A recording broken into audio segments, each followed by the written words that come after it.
she tried to give it to me to work, but I don't, Put this right here.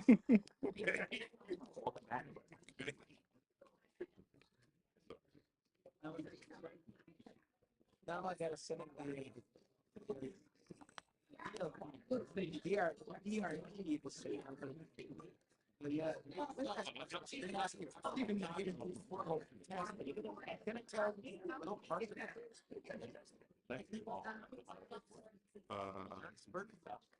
It is.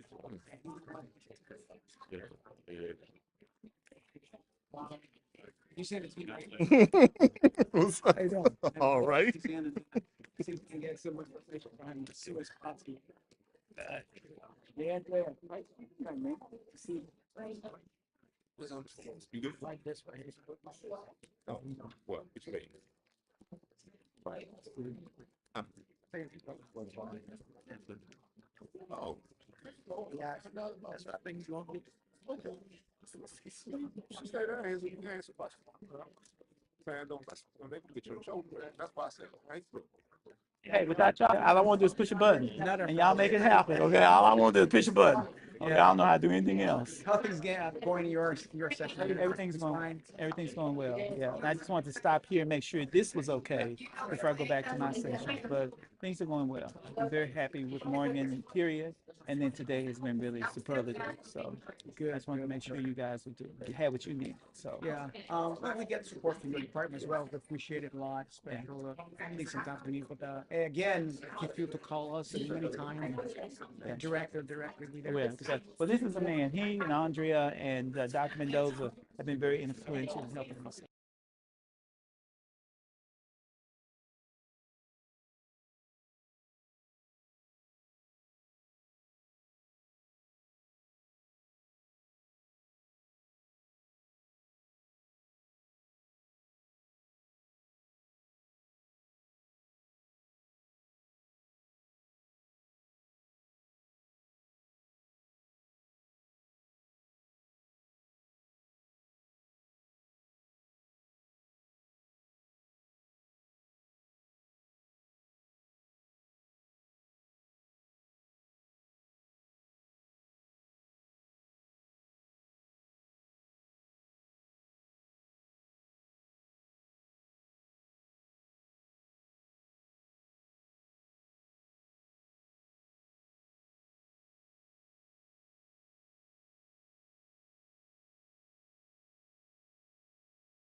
Good afternoon, everyone, and welcome to the 2025 Staff Institute. Our theme for this year is Leading in Excellence Every Day. So we have a really exciting agenda for you this afternoon. We have actually 3 different workshops, so please make sure that you try to stay for all of them.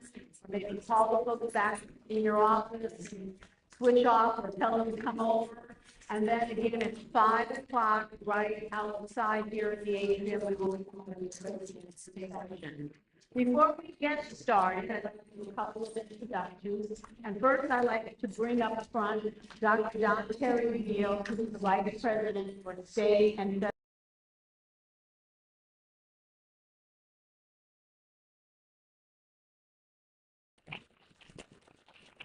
I'm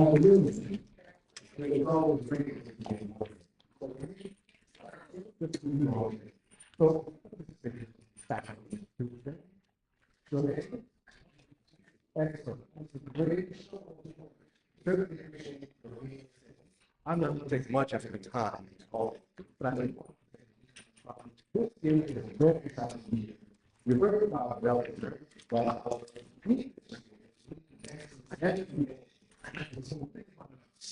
I'm not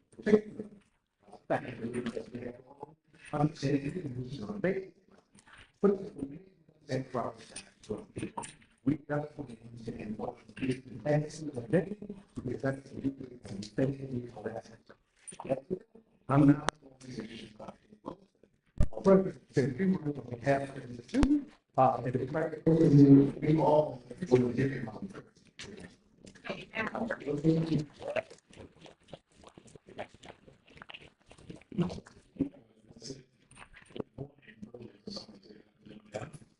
It's 118, and the session was started 115, I just want to say, because we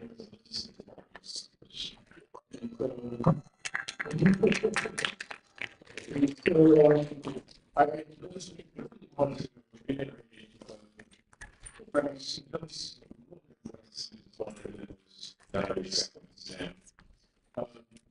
I session from a person as well as spirit.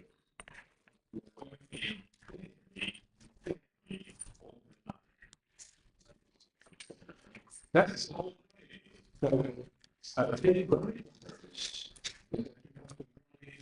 Create a safe symbiote where it is susceptible to being stretched like a rubber band.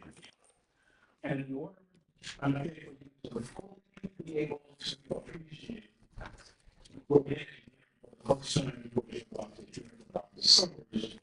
That is very important. So conclusion, right, makes it come to this with negatives. That's all that is. So we continue to grow in the space of AI as AI. It's not going. And so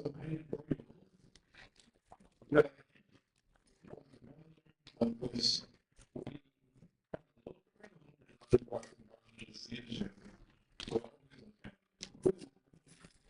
and important to accept how we get it up with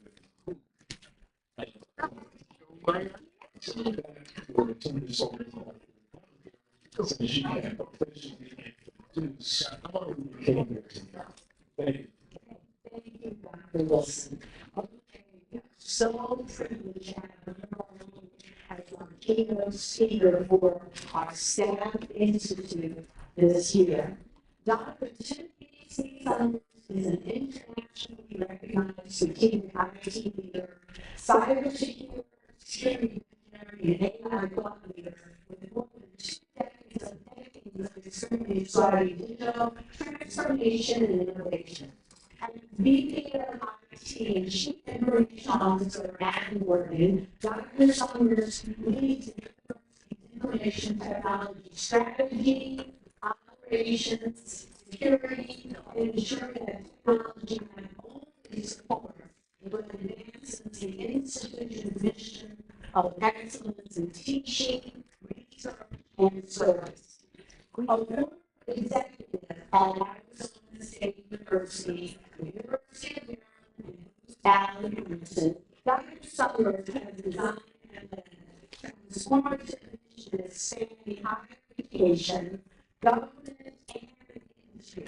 His expertise integrates enterprise technology with deep proficiency in cybersecurity, artificial intelligence, and strategic management. He has advised Fortune 500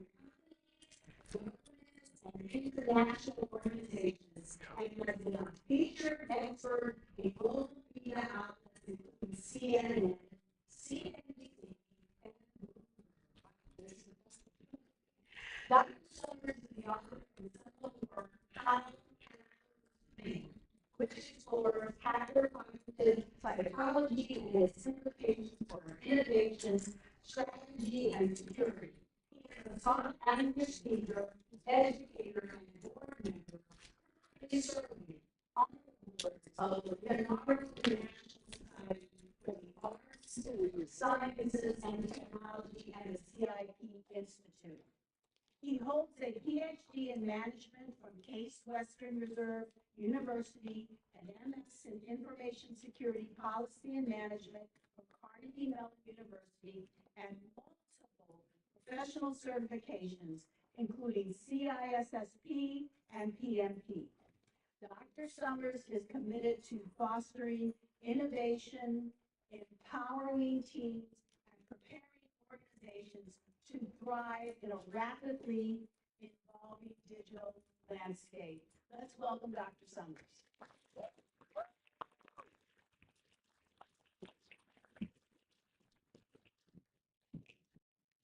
So, that's, yeah.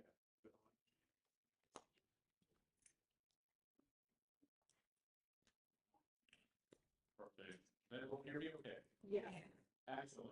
Thank you so much for being here. I'm so excited to be here to talk with you about some things that I find incredibly exciting, and I hope you will as well.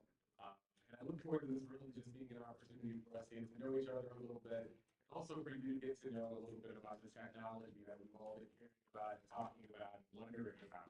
And just trying to understand what impact it's going to have on our world, our lives, the way we raise our families, and just how we go about our day-to-day. Adequately title this talk and smarter, not harder. Well, probably heard that phrase before. Like the word smarter, not harder.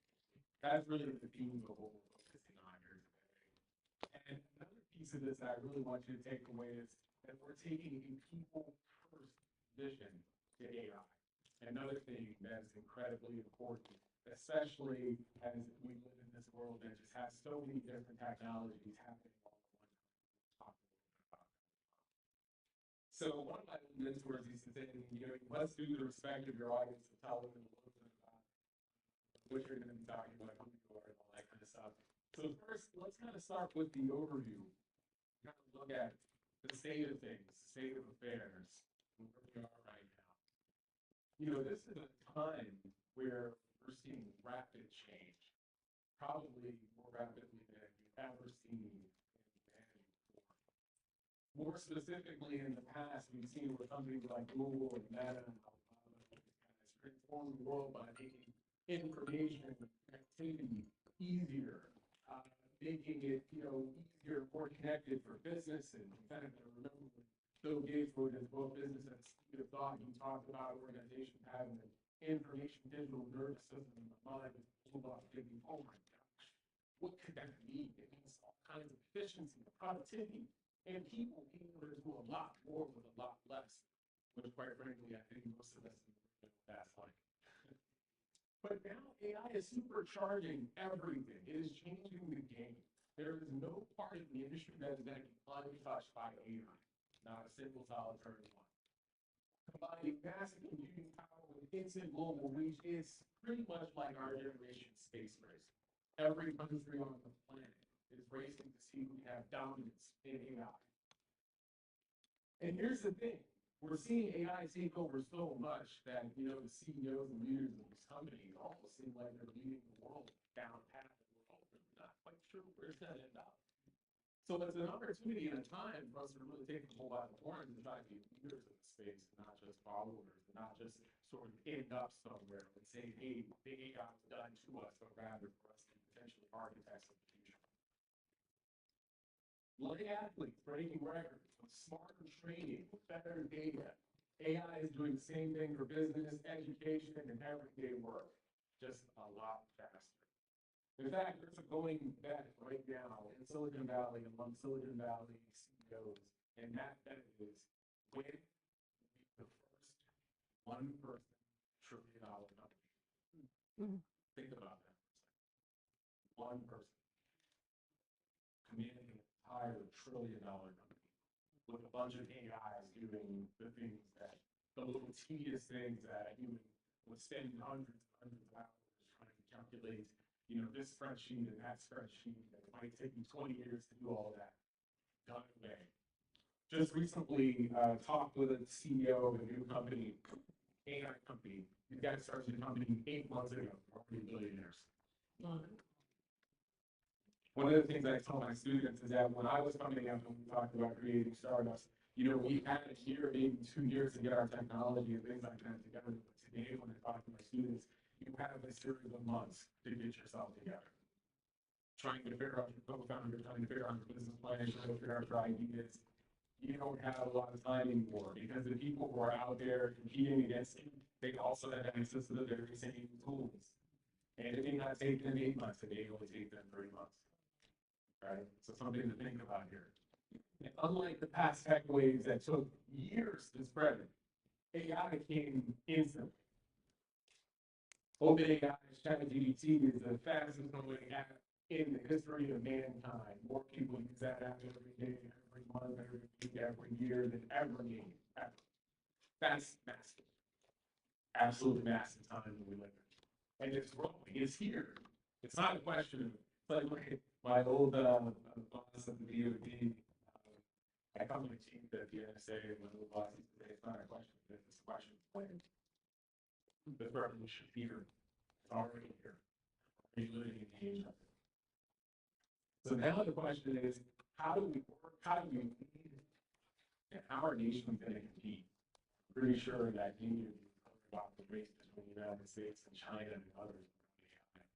And one of the things that's a really big part of this conversation is just how explainable should the AI be? Just how much should we have the expectation that the AI explains its answers to us?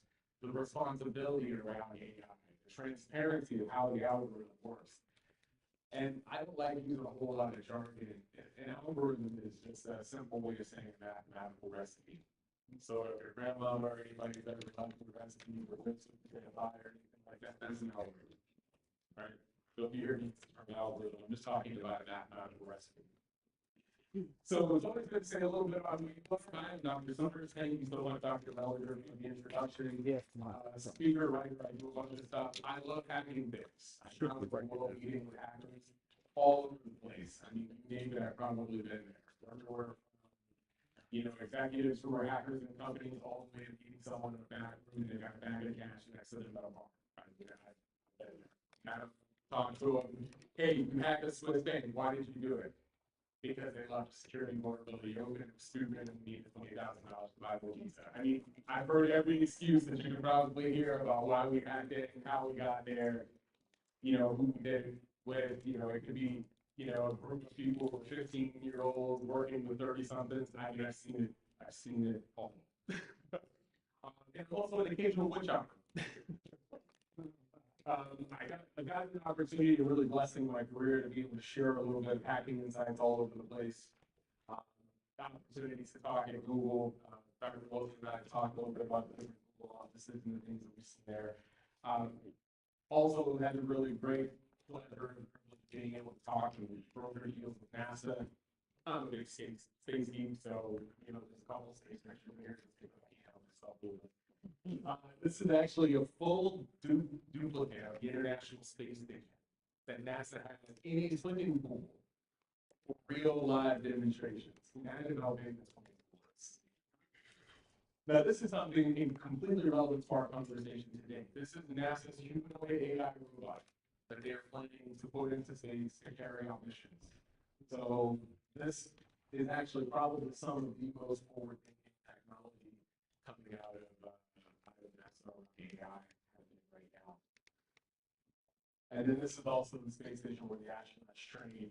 Really cool stuff, and some of the most interesting technology that you'll ever see. One of the things I'm really hoping to do, you know, it's not on my end, but one of the things I'm really hoping to do is that maybe we'll be able to have a relationship where Oregon and NASA are working on AI in space.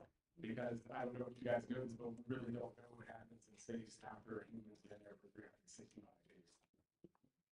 Right? So we took Mark Kelly and his brother and their twins and we put them up in space for a year and we studied to see what would happen to them. We have no idea what happens after that. We do know that being in space for long periods of time makes your bones brittle and sometimes elongate the body. We know all these kinds of things. We have no idea, you know, what's your heart rate like, cholesterol, maintaining protein. Do you have to increase your protein amount, you know, in comparison to being on Earth? We have no idea. So imagine the different kinds of applications and things that I will learn with AI. So why do I care about this? One, I love being here in Oregon. It's been just an absolute pleasure to be here. I've met so many amazing people, and the folks that I get to work with are some of the best people I've ever worked with on the planet. But I do it not just because I like to break things, but because I like to make them better, simpler, and smarter. And that's why we're here today, and that's why we're going to talk about the stuff we're talking about. So I want to start with a pain point that I wonder if you've ever had like I have. How many times, or how many of you have ever had an experience where you spent more time trying to find the answer than actually solving the problem? And how many of you felt that before? You spent 2 hours trying to find the answer, but then when you got it, it only took like 2 minutes to actually solve whatever the thing was. And then you end up feeling like, man, I wasted all that time trying to find this. I feel like it happens to me almost every day. I even heard stories from folks here in Kansas that said, Dr. Summers, I was trying to find this thing, and then I called someone over there, and they knew it was over here, and you know, long story short, I didn't have to reach out to 3 different departments. And then I ended up having to wait for someone to email me the thing anyway, and it took 5 hours for it all to come into place. Then once I got the instructions, it was something simple. I mean, if someone had this problem recently, Yes. right? There you go. This is, according to the data, people in our kind of organization spend 9 to 10 hours a week just doing that. As my grandmother would say, hunting for things. Right? So that's why we're here, and that's why we're here to talk about AI. I want to oversimplify and demystify AI for you for a second. This ain't your Terminator's AI, okay? That ain't what we got. Okay, so and I'm going to kind of ground you in where and how I'm talking about this. I'm talking to someone who has worked on AI for a very long time. I personally have built hundreds of AI applications. I've seen the technology, I've seen what's under the hood. When I was at my time with the DoD, I designed autonomous systems, autonomous tanks, mine neutralization systems. If you've ever played Call of Duty, Modern Warfare on Xbox, or have a kid who does, probably most of the technology in that game is by design or in some part of the field, whether it's unmanned, aerial, unmanned ground, whatever the case may be. We don't have Terminator AI. That ain't what we're at. What we have is this. We have machines that are really fast because they have really good compute power. We have software that has really good algorithms that can look at information and find patterns. Really good at looking at text information, images, numbers, spreadsheets, and looking for patterns in that information, and then being able to tell us in natural language what patterns are found. That is what AI does really, really well. So think of AI as like a super organized assistant who never gets tired, never loses a file, and can pull up exactly what you want in seconds. That's what we're talking about here. It's able to spot patterns and large amounts of information way faster than we are. Why? Because it's got a whole data center behind it. You are the data center. But the difference is you don't scale. We can't make 1,000 of you. But with a computer, we can make 1,000 more brains. We can make, we can go and say, hey, we need $1 billion more, Mr. President, and we're going to make 1,000 more brains to support this AI. That's the only reason that it's able to do it faster than you, is there's an unlimited amount of money being tossed behind making the brain bigger and bigger and bigger and bigger. Whereas you as a human being don't scale that way. Right? But one of the most important things, and I say this to all of my students, is to remember that AI is a tool. It is not the boss. There should always be a human in the loop to verify and validate the information that's come out of the AI. AI is not 100%. It is not perfect. It is regurgitating things from human created knowledge that is found on the internet for the most part. Now, can we fine tune those things and perfect them? Absolutely. Can we train it? Absolutely. But it's just really important first and foremost to realize that it is just a tool. And our job is to understand how to wield that tool. It's just like when calculators came out. We didn't get rid of our math teachers. We learned how to use that tool to take away the tedium of solving really complicated math problems. The whole idea was to give us a tool to let us go down and figure out how to crush bigger problems. That was the whole point. Same thing with AI. We now have this new tool. We need to learn how to use the tool so we can then go and crush bigger problems.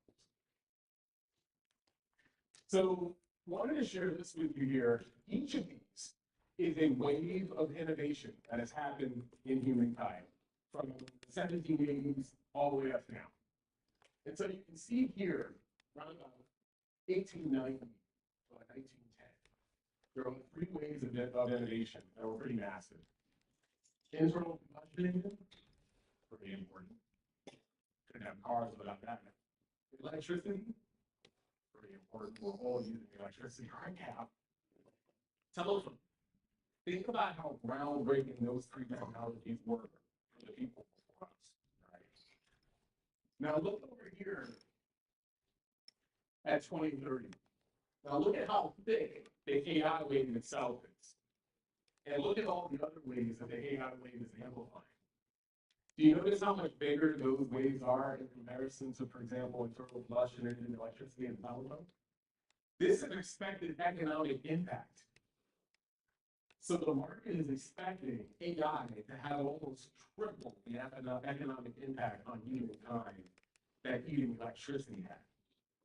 Think about it. When we use electricity, I don't know about you, but I did a little bit of calculation this morning. I think I use electricity for just about everything. I mean, I can't think of very many things I don't use it for. Whether it's turning on my light to brush my teeth, all the way through to writing emails to the president or Dr. Field. Use it for everything. My phone uses it, right? So think about that for a moment. The market is expecting that you will use AI 3 to 5 times more than you use electricity. Here's another example. So we got AI over here on the right. Industrial robots. 1997, 2007. We all know how important industrial robots are. We didn't have mass-produced cars. We didn't have industrial robots. Right? Information technology. I mean, like the namesake of my division, right? Look at the impact, 1995 to 2005. Look at comparison to AI. So the expected impact to our lives, AI is expected to impact everything. It's not just us. We're not the only ones talking about this. And I wanted to share this graphic with you so that you can see. These are additions or summations of how often companies are talking about AI when they do their quarterly board meeting. So like when the president pulls us aside for our cabinet meeting or the board of regents meeting, men talked about AI 93 times in one meeting. That's almost like half the meeting.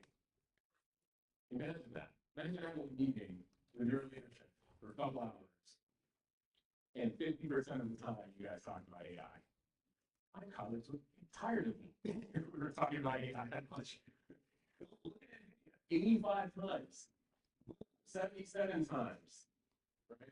So we're not the only ones talking about this, and it's not just tech companies either. Here's another chart showing the S&P 500 and how often they're talking about this in their quarterly financial meetings. Up 50%. So I mean, substantially, everyone is talking about this, and they're trying to figure out how it's going to impact them, how it's going to change things. Universities and government are no different. They're also jumping in. You know, everyone from, you know, big, massive schools like ASU, all the way through to University of Michigan, of course, Big Blue is in there, Oxford, you name it, the government.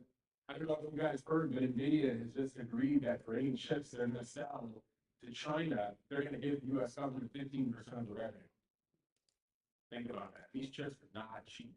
They're expensive, massively expensive. To give you an idea of how expensive, for us to build an application, if you want to be help you build an AI application for, let's say your church, and we wanted it to have like full-on AI, like its own AI, everything, all those. To pay for the hardware to run the AI could cost us anywhere from $10,000 to $15,000 a month, and that's just for your church. That's not even talking about a university or, you know, so it's quite expensive and privileged to be in the AI space. But you know what? We're not just sitting on the sidelines and waiting for it to happen.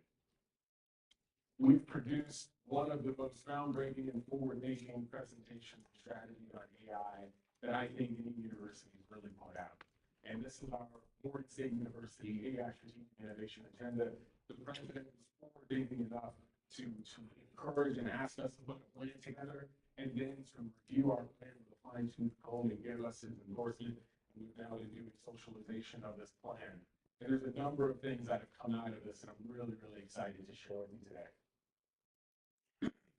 So you may be saying or thinking in your mind, probably you're thinking before you got here, this all seems like it's happening incredibly fast. It seems like just a few years ago, we were talking about this AI thing, and then all of a sudden, here it is, it's slapping me in the face. My kids are talking about it. I'm hearing people talk about loss of jobs, all kinds of craziness.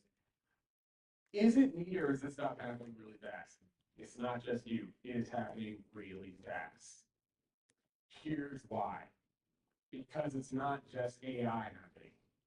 There's a number of other convergent platforms that are all seeing massive innovation happen at the same time. And AI is one of the biggest drivers of it. You can see everything from humanoid robots. The size of the band indicates how much it's being impacted. So you see at the core of this is something called neural networks.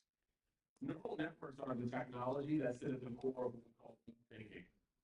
So let's take a step back for a second. Artificial intelligence is what we call a suitcase term.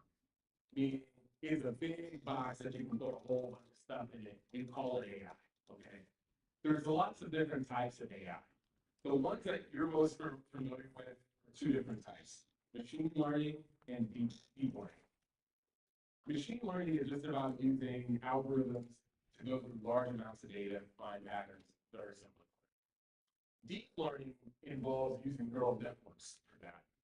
The interesting thing about neural networks is that all you need to know is they're really complicated mathematical models that are meant to be modeled after how our brain works, the neurons in our brain, hence them being called neural networks.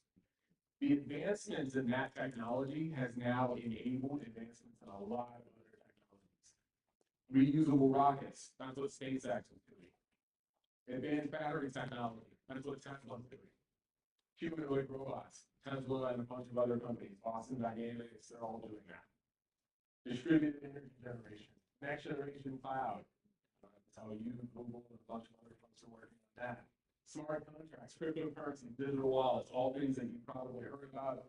You know, probably a few years ago, I know when I was previously in DMD, I was doing cryptocurrency stuff. People thought we were crazy. They said that's not even going to exist in a few years. And when I first invested in Bitcoin, I remember people looking at me, they're like, man, what are you doing? Nobody's going to touch this thing. And here we are now. Governments all around the world are looking at making it actual tender. So the convergence of these things, precision technologies, people being able to now select the different kinds of tests that they want to run on, children that haven't even been born yet, selecting what kinds of hair colors, all kinds of things. There's also this programmable biology and multi-omic stuff that's happening at the same time. So you have all these different platforms that are all converging and happening right now. The AI is fueling every single one of them. So if it seems and feels like it's happening fast, it's because it is. So to ground ourselves a little bit, it's important to talk about what AI can and cannot do. I get questions about this all the time. The first thing is AI is really good at finding information, and it's really good at answering repetitive questions. What AI cannot do is think. We do not today have thinking AI. When you're getting responses back from ChatGPT, all it's doing is running really complicated statistics to calculate what words you most likely want to see next. That's it. It's like imagine someone sitting there and talking to you and telling you exactly what they think you need to hear. That is what it's doing. It's literally like a statistical glorified typewriter. There's no cognition going on, there's no empathy going on. So for example, you might have a parent and they're talking about caring for their child. I needed to take my child to daycare. That's why I was late. I had to, prepare lunch for my kid, so on and so forth. I have to look after my child. When you're talking with another parent or another human, they can empathize. Oh, man, I know that's a lot that you have to do there. I had to cook dinner for my mom, and I understand, machines can't do that. The AI ain't doing that. The folks who think they're having romantic relationships with ChatGPT, that's what you see. Quite, a whole lot of stuff going on there. I just saw a news report a few days ago by the guy who said he's in love with this chatbot. She loves him. How's that cute? Yeah, so you're just talking to a typewriter. So what it cannot do is it cannot empathize and cannot make judgment calls. You may recall in the movie I, Robot, there's a scene where Will Smith is trying to suggest that the robot should take the child and not him. The robot takes him instead. That's a judgment call that humans make. Machines aren't good at making those kinds of judgment calls. In fact, when we're building AI systems, MIT has an experiment that we sort of put a system through, and it's where it has to make a decision between crashing a car that has 4 people in it or hitting pedestrians at a crosswalk and there's a child. And so it has to try to learn how to make the judgment calls time and time again. It's system not good at that. Actually, even another thing, all of the top models that are out there on the market right now, they were just put through a test. Anyone ever been a Cracker Barrel before? Yeah. The little peg game that they put on the tables? Okay, so they gave all of the best AI that little peg game, and all of them failed. So just think about that for a minute. You've seen your kid probably playing with that thing, right? So it can't replace the pride that you take in your work at the end of the day. Jensen Huang, the CEO of NVIDIA, said, you're not going to lose your job to AI, you're going to lose your job to a human who knows how to use the AI. Something to think about. So something I'm really excited to share with you here that we've been doing here at Morgan DIT is we have built our own artificial intelligence, built for Morgan by Morgan. So OpenAI's ChatGPT, forget that. We have our own Morgan version.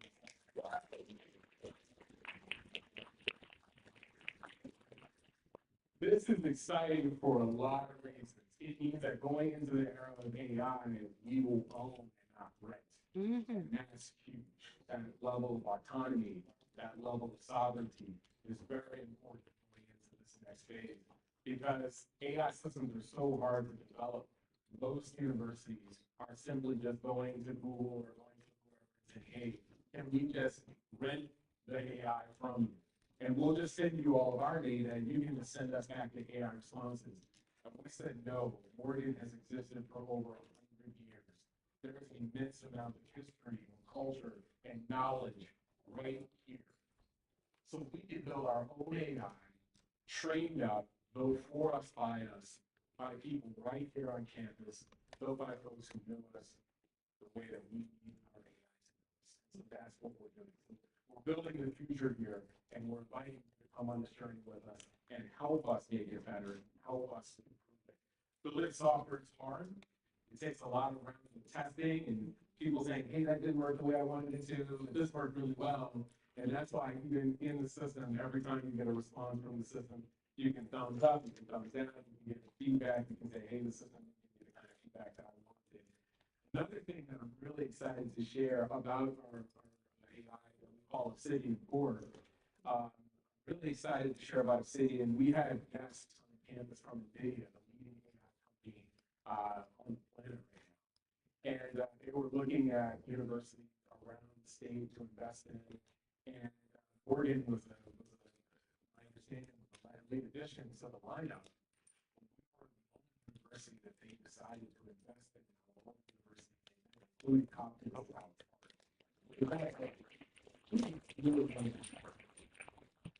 and you may be wondering, why did they make that? Why did they say that about us?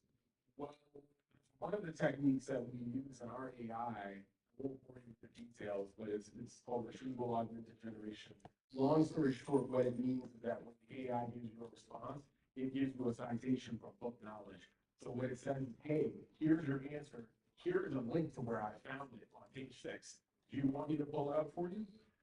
So that technology, that approach is something that not everyone does in their AI. In fact, if you use ChatGPT, you probably have noticed you have to prompt it to give you citations. You have to tell it, hey, tell me exactly where you got this from. And sometimes the citations are made up, they're not even right.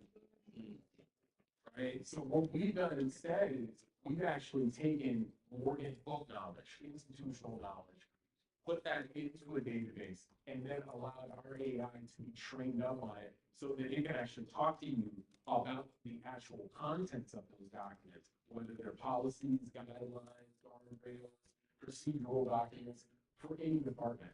And so what we're aiming to do is roll out small pilots with as many departments as possible to learn their business, to incorporate that data, and then basically have built into our Morgan brain, you can have your own chatbots.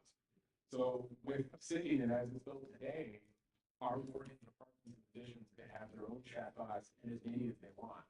So the idea of us having to go out to the market to go buy a chatbot, I mean, that's only if you want to. I guess is the point now. We're at a place where we have our own capability to stand up as many of them as we want. So the idea of having to go out to the market and buy someone else's chatbot where they're going to be stealing our data and not give us any privacy or compliance built in, those days are over unless you have a specific use case and that's what you want. So what problem are we solving for? And I know we have a very wide sort of group of skills and talents and jobs in this room. And so, we really wanted to kind of take a slice looking across different types of roles. If you're in facilities, I mean, look, I've done work in construction and all kinds of different things. I used to do lawn work as well. Yeah, look, if you're working in construction or maintenance for a building, how many times have you had to dig through months and months and months of work spec, part specs for some part that you haven't touched in 6, 7, 8 months, but you now need to go back and try to figure out what it was so we can reorder. We're going through a similar situation with we're talking about video walls and things like that, and things that you can replace. You haven't touched any of that stuff for how many years. You gotta go dig that kind of stuff up. Where's the documentation for it, right? If you're in administration, I mean, how many times are you juggling between multiple systems? I can't tell you how many calls I get from folks saying, yeah, one part of the thing I use is over here, but then there's another part over here in banners I gotta go get, and then I gotta go over here and run my report over here, and then this is over here. I mean, it's like you're trying to fly the plane and build it at the same time, right? Then if you're student facing, I mean, good grief. If all it takes is one student to come in right before lunch and ask some question you never thought you were gonna get asked, and then you got to go and call around like 5 different places to find the answer because no one ever thought we'd get that question before. These are the kinds of problems that we're solving for. These are places where we spend so much of our time that it holds us back. So how does Obsidian Core work? Well, we wanted to make it as simple as possible, simpler than Chipotle anymore. You put a question into the brain gives you an instant answer. That's it. We didn't want it to be rocket science. We didn't want it to be overly complicated. We didn't want it to be something you had to think about. My mom used to always tell me, hey, look, I prefer the KISS model. Keep it simple, student. So just keep it simple. And that's my grandma used to say, there's no more hunting. There's nothing worse than having a hunt for some form that I know I should be able to find really easily. And no more guesswork, right? So these are the problems we're solving for. This is how City and Core works. The other piece of this too is that I used to have a mentor that used to say, hey, look, people love convenience, but convenience should not weaken our safeguards. And I can't echo this enough. What that means is, I'm all about us having AI and being able to really learn how to be the commanders of that technology, but I'm also really big on us doing it safely and us doing it correctly in a way that our data is protected, in a way that our privacy is protected, in a way that's compliant. Right? And so what we've done is we've actually built in guardrails into a city so that you don't have to do a whole lot of thinking about that. So when you're interacting with the system, once we've implemented role-based access control, people, when they talk with the system, will have access to information relevant to their role. These are principles of privilege.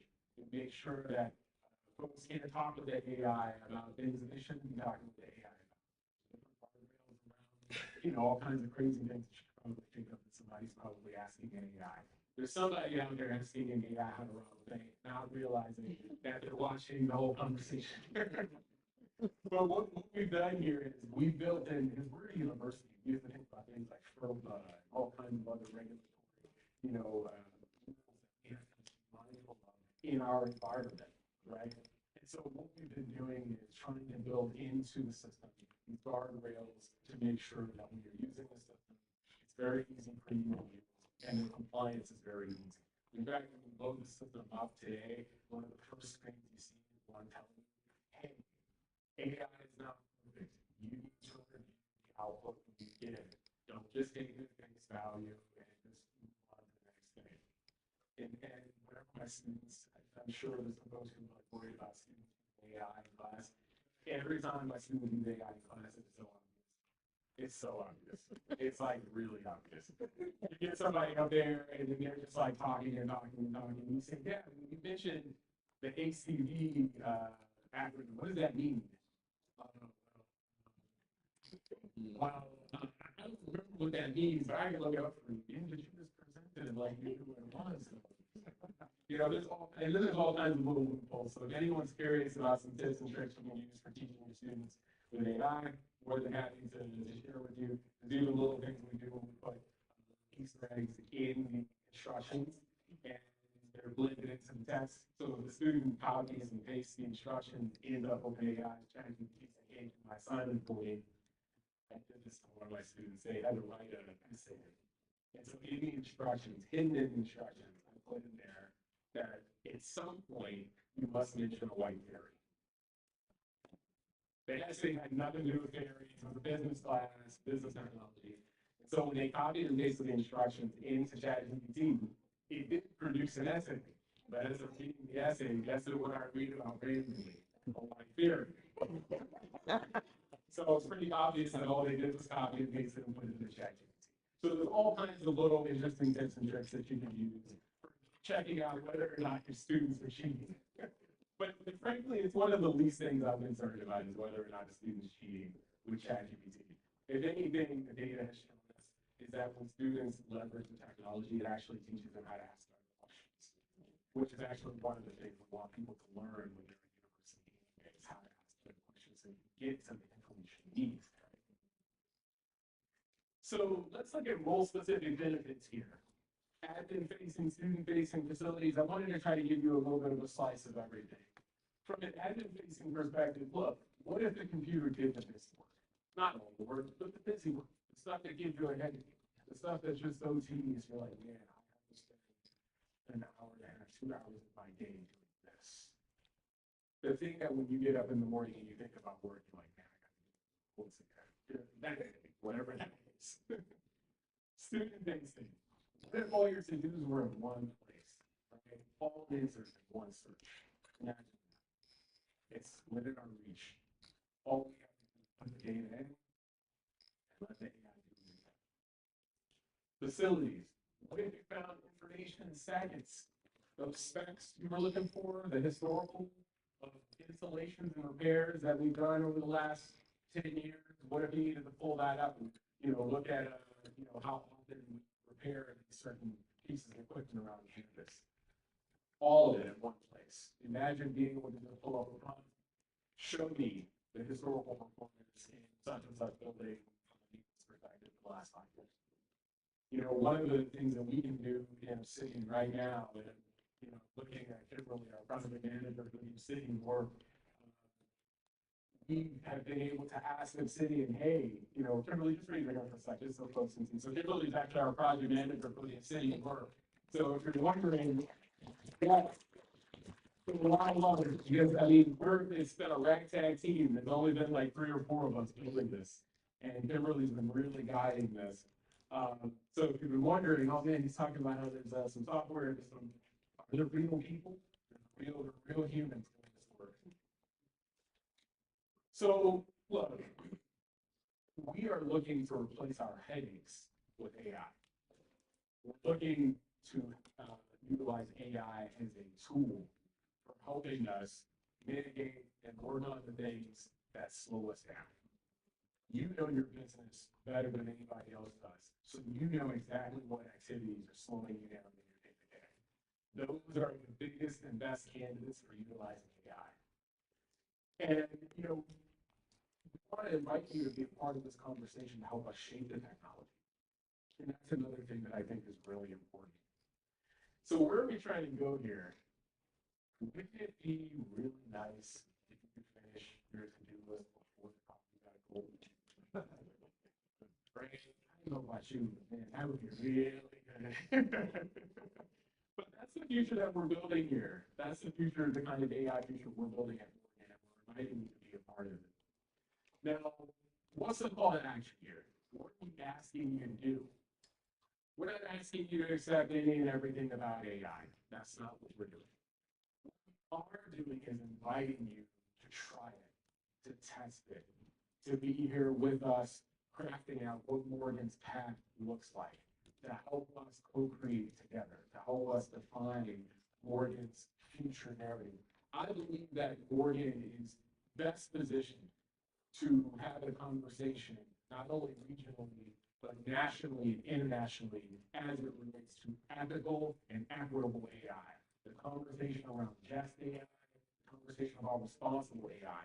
And there is no time that the conversation around AI needs to be more equitable and ethical than now.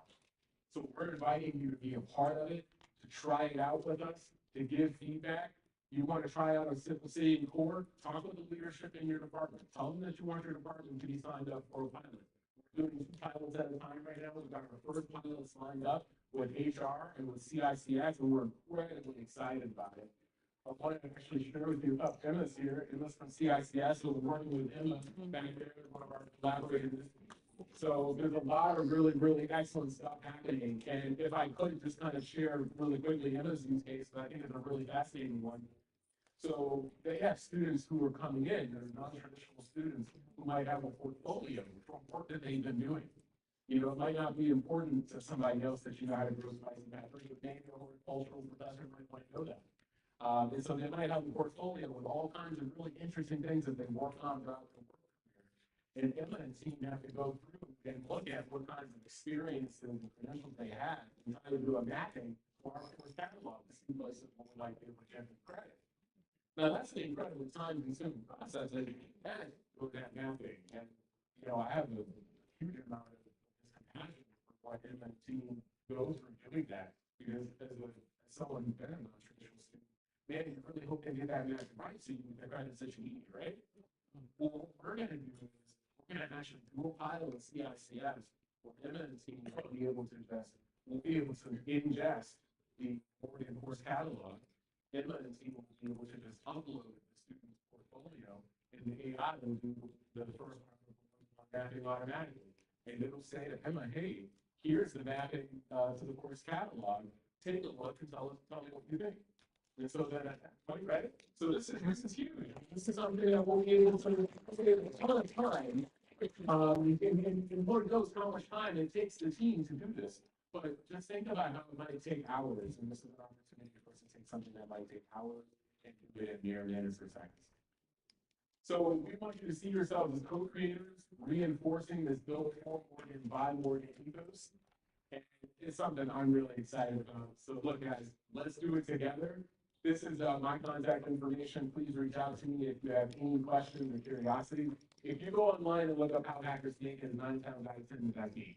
But we'll take a moment to see if we have any questions or curiosity that you have. I sincerely hope that we got to talk and share with you about some things that you are really excited. Thank you.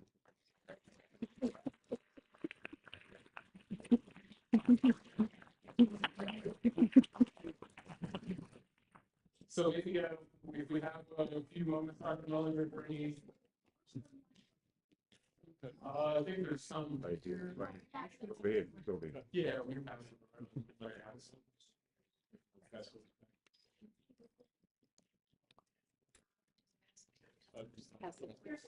Oh, no, pass it down. That way, down that way.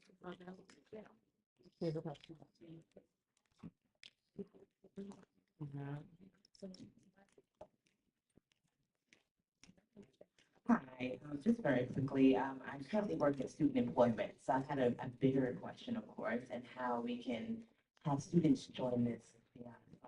Of course, I know I work from my office, but I'm definitely always forward thinking about the students and how the students can be a part of it. I think they're having that same idea of how do we do things more efficiently on campus? Is there ways they can be a part of the focus group? Can they join you in any way, shape, or form? Is there a set major? Can it be other majors? Because every industry is using AI. Like this kind of, what conversations can we have down with students about their trajectory and where they see themselves when it comes to their career? How to get involved with you and your team and the team. Thank you for the question and great set of questions. So the first thing is we are planning to do a student-facing version of Obsidian. We just, like I said, building software is really tough. The first time that you do it, half the stuff in the application might not even work the way you want it to.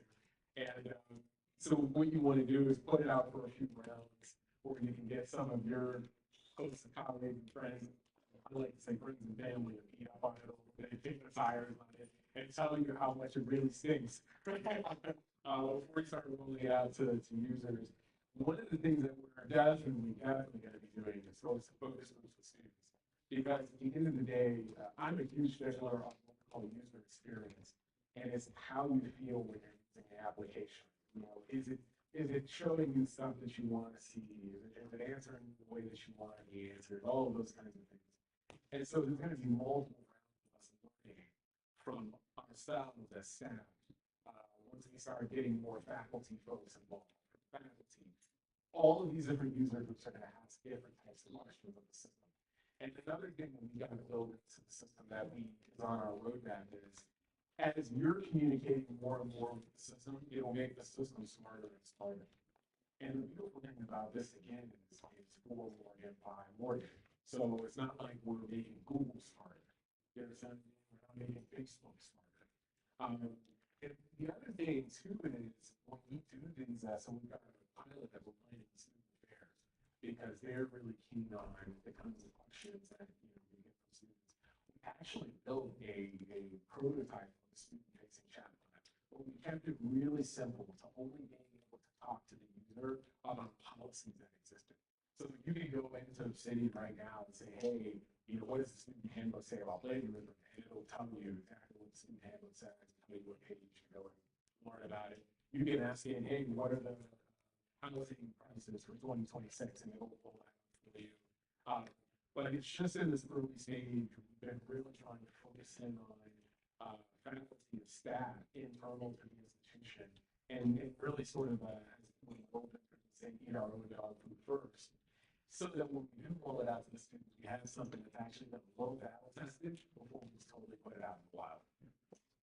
Yeah. But one other part of that too is that a part of our strategy is to implement AI at every level of instruction. The university, I know the president was recently talking about this in one of our recent candidates is how we're going to incorporate AI, at different levels of our curriculum to ensure that our students have the access and the ability to learn as much as they want about AI. We want to be AI commanders, for sure. Please. Yeah, so. I want to thank you for your presentation, enjoyed it. How do you get archival information about Morgan's history, all that kind of information?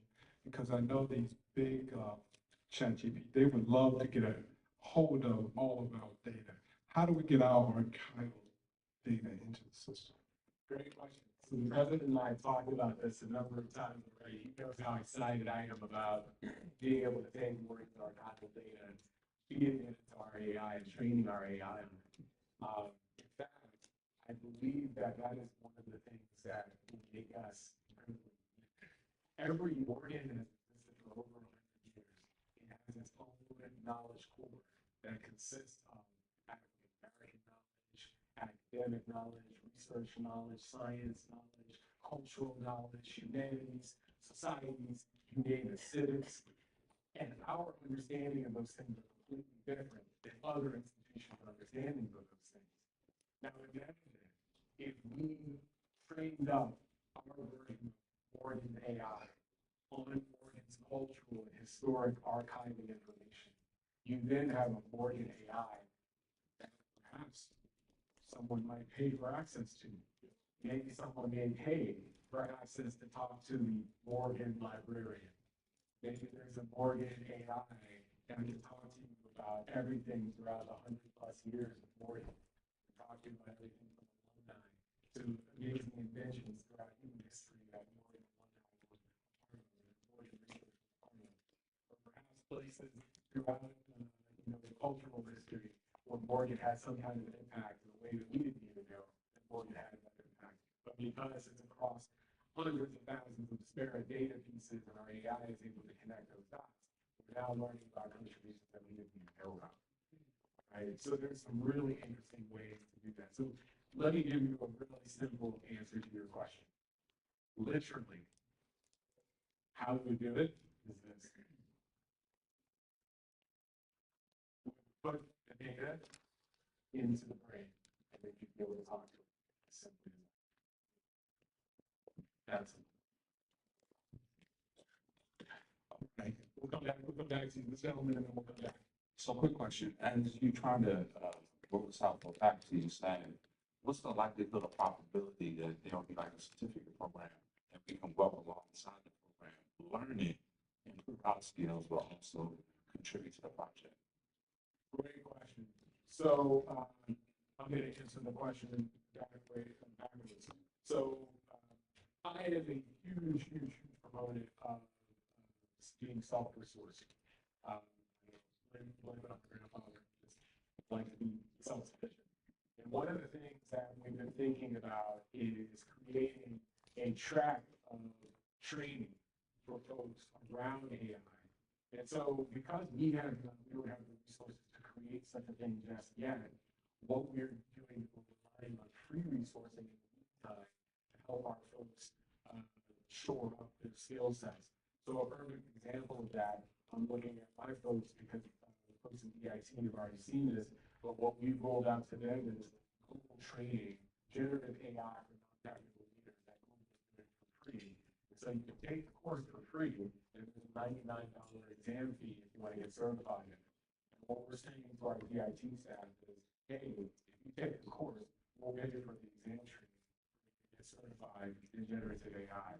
And I gotta tell you, I'm going to pick with Kimberly for a second. Kimberly started taking the class, came into a meeting, and I'm listening to Kimberly describe sitting in core to some people who built AI, and she sounded like an AI expert. I was like, oh man, this is right. This is the proof in the pudding. Like, you got folks who may not have worked on an AI project before, but now sounding like AI experts. And so Kimberly has become one of our resident AI experts, as much as I think she can be in a short period of time she's been working on it. So we rolled that out, and we're trying to encourage as many folks as possible to take that training simply because it is free and it is a low-hanging fruit. and it is some of the best training out there on generative AI at the moment.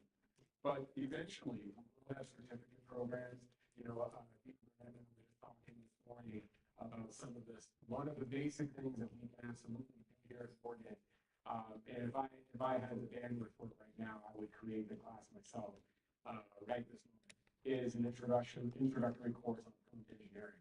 The very first thing you have to learn about AI is that because it's built with natural language, so it's built from how you, natural language, how you talk, prompt engineering is about being able to use the right words to get the exact outcome that you want from the AI. Now, the better prompt engineering is if you're really articulate with language. If you're good at language, you know what words to use to tell the AI exactly what to do. If you're not so good with language, it takes a little bit more learning. But the key with these systems is knowing how to use your words, right? And so prompt engineering is the very first course that we need to do to teach people how to use their words with AI systems in order to wield it with the control that they need. Please. It's nice to see you again. My name is Maria Karstarp, and I'm the director of the National Center for the Elimination of Educational Disparities. We are one of the new state centers, and if you are new to Morgan and you're learning the systems, especially the operational pieces like HR and procurement, and even like simple things like how do you get a rainbow on your phone, it is very common that you will get multiple different answers depending on who you end up speaking to in that department. So you can use a lot of phrases from your mentors, but I had a great mentor who said, in God we trust, but with all others, check the data. And I say that because in this particular slide, the questions will be real, but if it's dirty data going in, meaning you ask the wrong person at Morgan who doesn't know the answer for how you bring on contractual staff, and it goes into the brain, the answer may be instant, but it can be instantly wrong, and it just, you know, it sort of the brand, Yeah. the brand becomes as contaminated as the experience you have with the regular process. So how do you ensure that whatever's going in the brain, if it's built by Morgan, for Morgan, that the by Morgan part is clean and accurate and updated? Because you can be rest assured, if you're pulling it from the website, it's not really, it's just not accurate. So I just feel like you need, I want to hear, like, how are you going to ensure it's quality? Yeah. And that someone is like white on rice, updating it the moment it changes. I'm so glad you asked the question. So whenever, one of the first things you learn when you're building AI systems is that when you put your data in there and the decisions that you made, my sister said, so my sister has a daughter, and she won my system, right? She won. Like, she just has so much energy, my niece has so much energy, so to go. And my aunt says to my sister, well, you know, the reason this is because you were just like this when you were a kid, right? So this is your daughter just doing exactly what she did to your mom. I say that to say, when you build AI systems, one of the first things that you find is that it reflects back to you exactly what's in your data. So I was working with a company one time, and they had made hiring decisions. They made hiring decisions all the time. And then they started using AI system. And what they did was they fed it into the AI, all the hiring decisions that they made for the previous person. And then they complained that they said, well, the problem is we brought this AI in here to help us make more diverse hires, but it's not doing that. Why isn't it working the way that it's supposed to? And when we looked at the data, we said, well, you guys haven't been hiring diverse candidates in the past. The AI is just doing what you always done. So you gotta realize that when you're feeding that data in, It's just doing what you always done. You wanted to do something. It's like, hey, look, like my dad used to say, do what I say, not do what I do. But if you want the model to do something different than what you're showing me, you're gonna have to train it on that. And 9 times out of 10, you don't have any data to train it on that because that's not what you've been doing. When we first built a city in court, the first thing we did was we scraped the entire Morgan website, everything. And then we trained up our first AI on the Morgan website. And then we started asking questions. And it was getting them wrong, left, right. I mean, left, like simple things, like, who's the CFO? And we're like, get that totally wrong. But when you told them, it was like, well, I think it's David Machina, but it also might be David Cook. And then like, yeah, that's it. Okay. Then you said, well, who's the CIO? And they would say, well, I think it's this guy Timothy Summers, but it might be this guy Timothy Ayers. Right? And so then we were like, why is it doing that?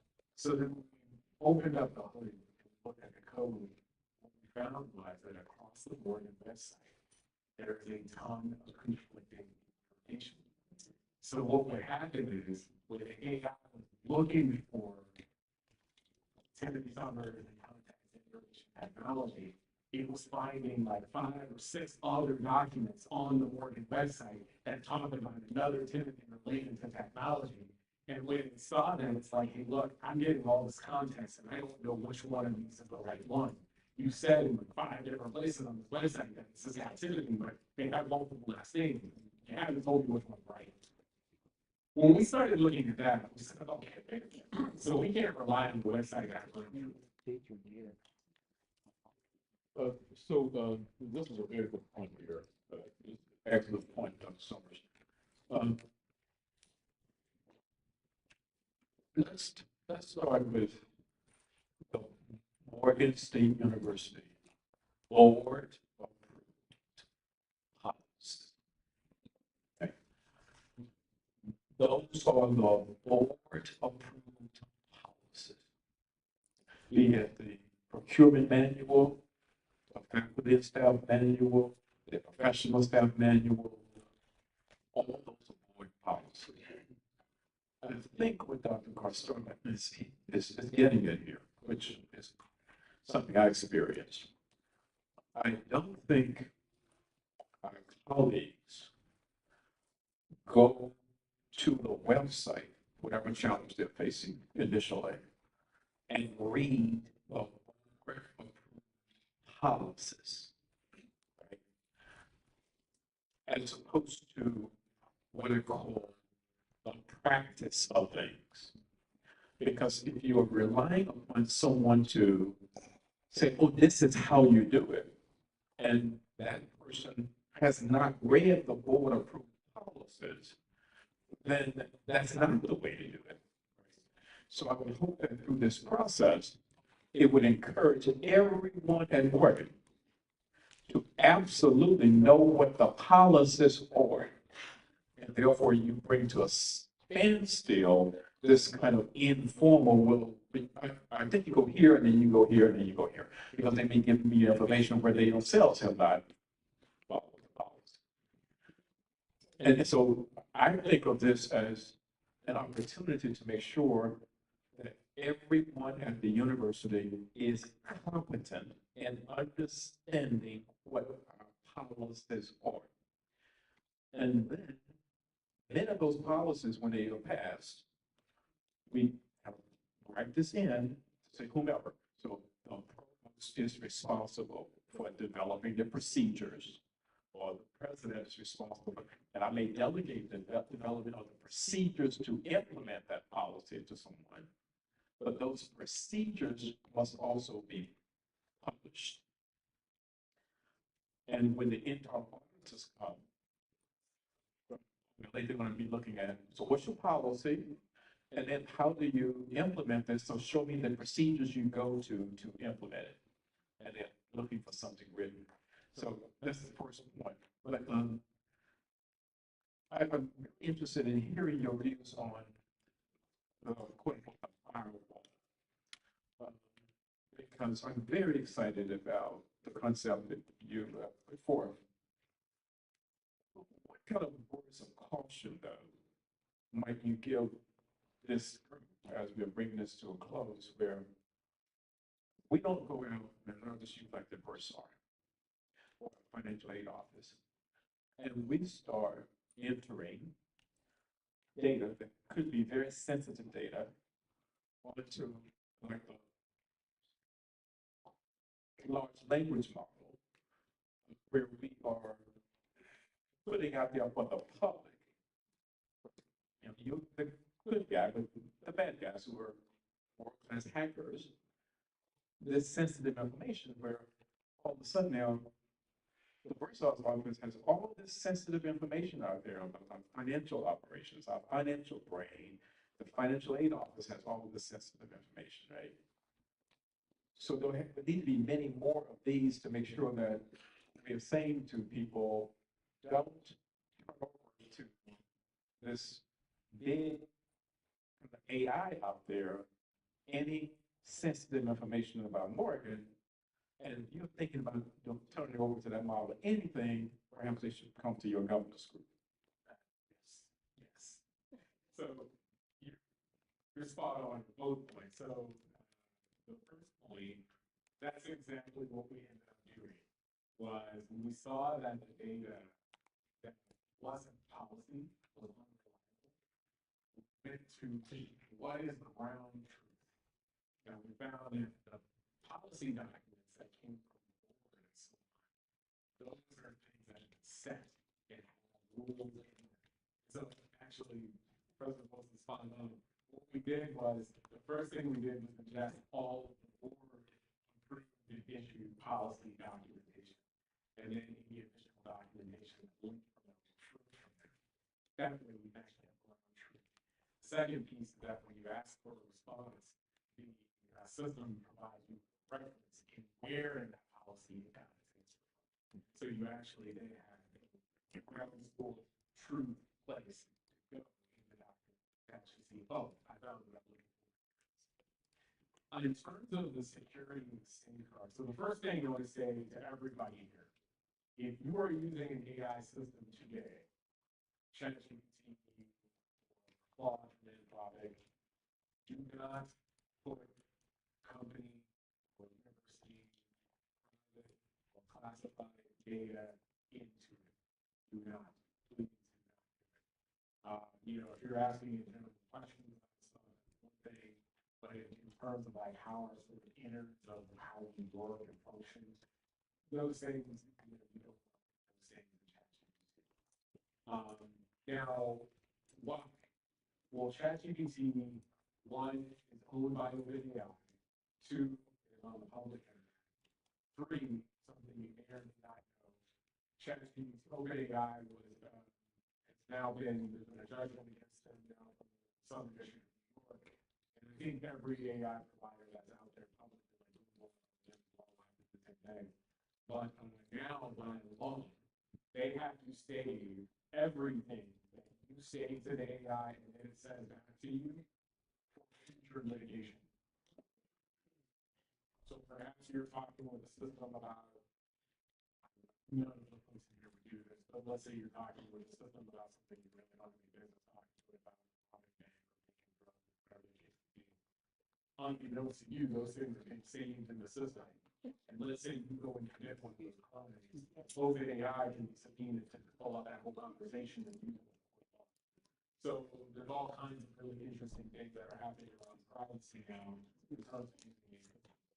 So the first thing I would say is anything that is of high classification level to you or your work, you don't want to put those into public LLMs.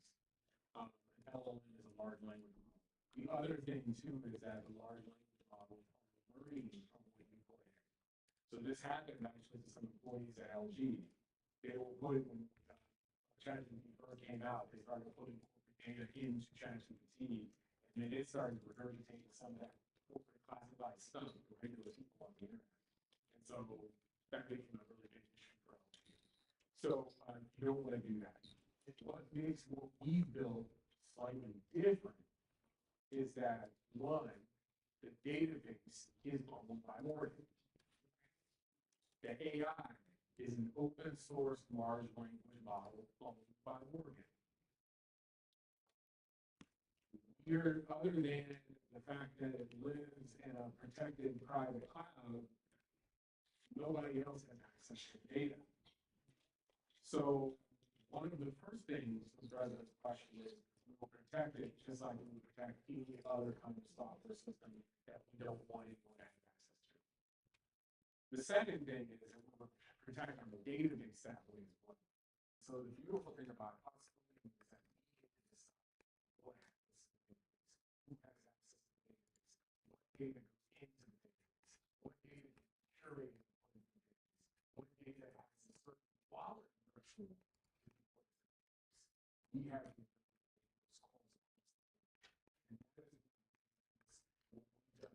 so groundbreaking.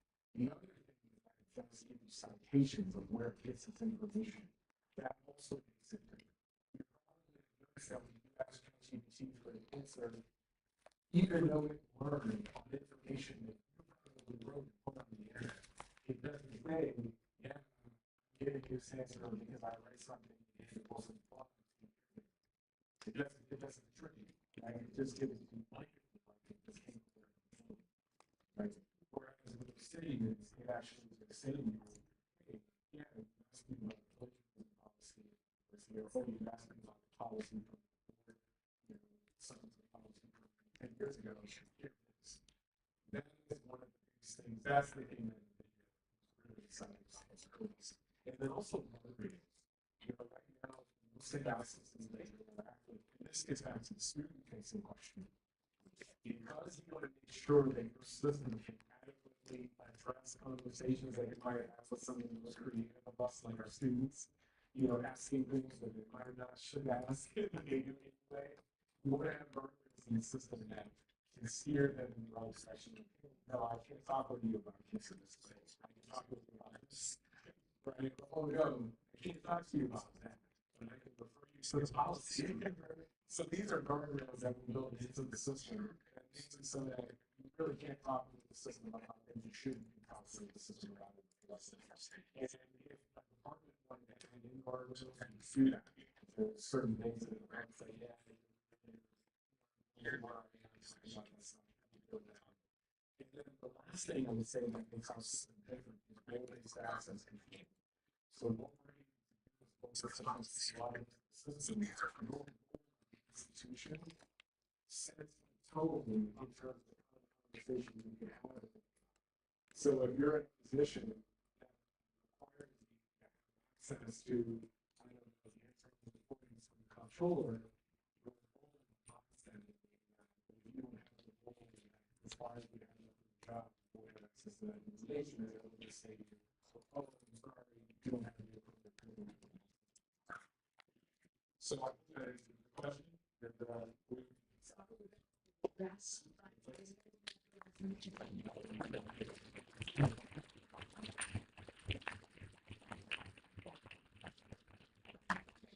We know it's cool. We know that there are more questions, and since you're on campus here, I'm sure that if folks have other questions, another information.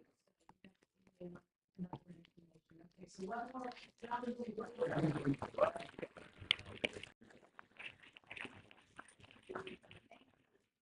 Great audience. Okay, we are ready to start our second seminar. If you just want to get up and stretch for a minute, just have the next speaker come in. Please don't leave. We are going to be talking about something that is important to everybody, managing anxiety.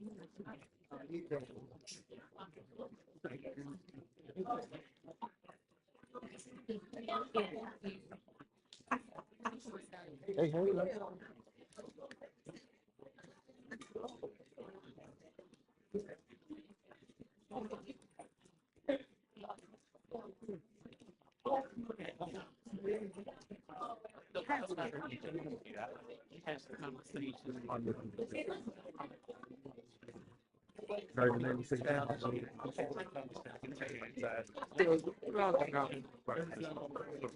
There you go, buddy.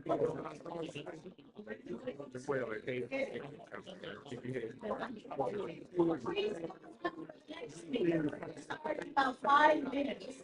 And we have to get down. So if you want to get up and stretch and take a bathroom break, that's I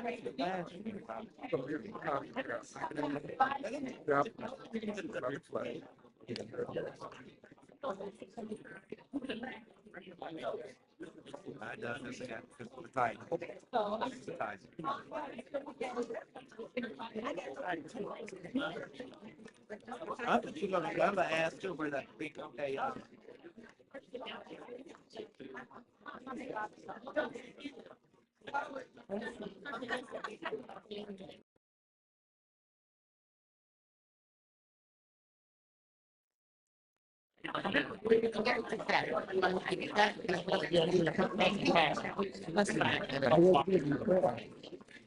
Just cramping on it. Yeah, I know, right?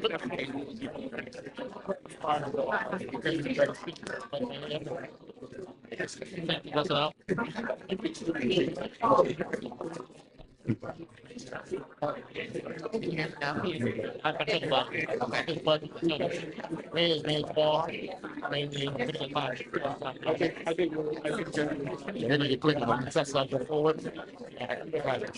Forward and back.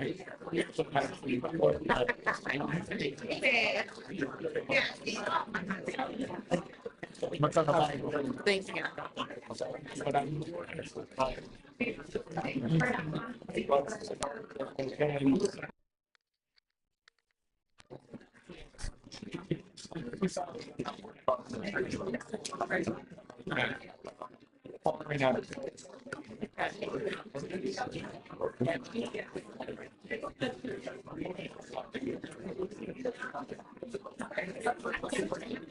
That's all now. Say it works. The volume's good for you. I can turn it up.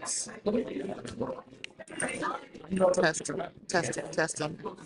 Can you hear me now? It's all good. It's all good. Is that better? Yeah. Okay.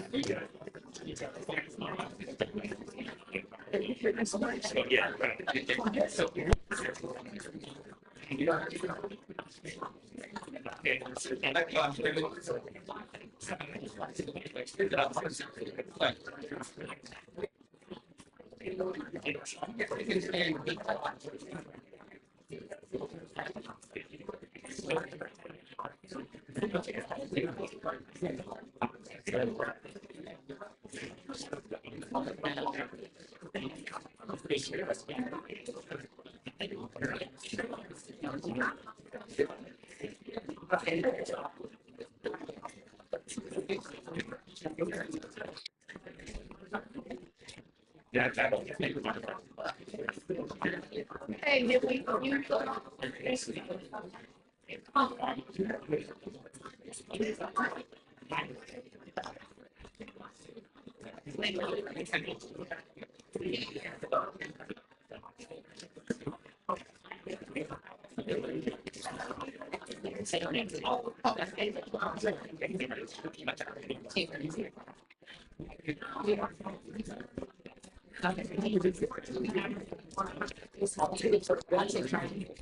They have what?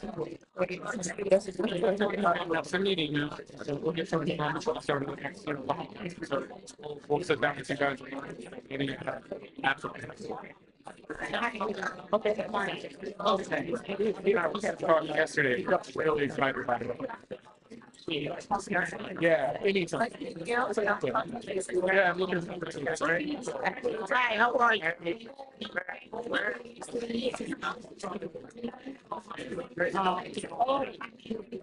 Oh, thanks. Yeah, for all years old. Really.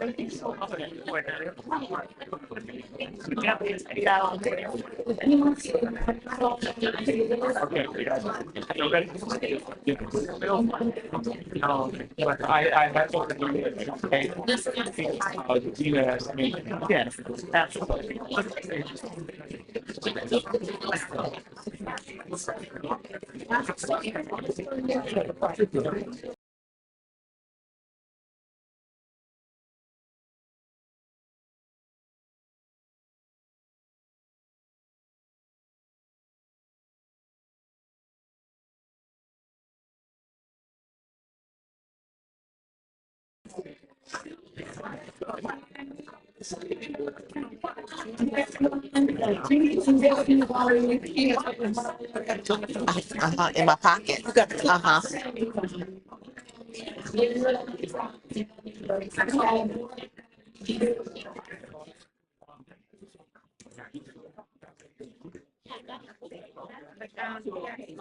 Our next seminar workshop discussion deals with something that many people are dealing with now, anxiety.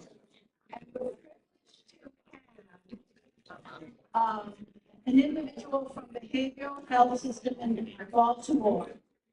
VHS is a nonprofit organization tasked by Baltimore City to perform the function of managing Baltimore City's behavioral health system, the system of care that addresses emotional health and well-being and provides services for individuals with substance use, mental health disorders, etc.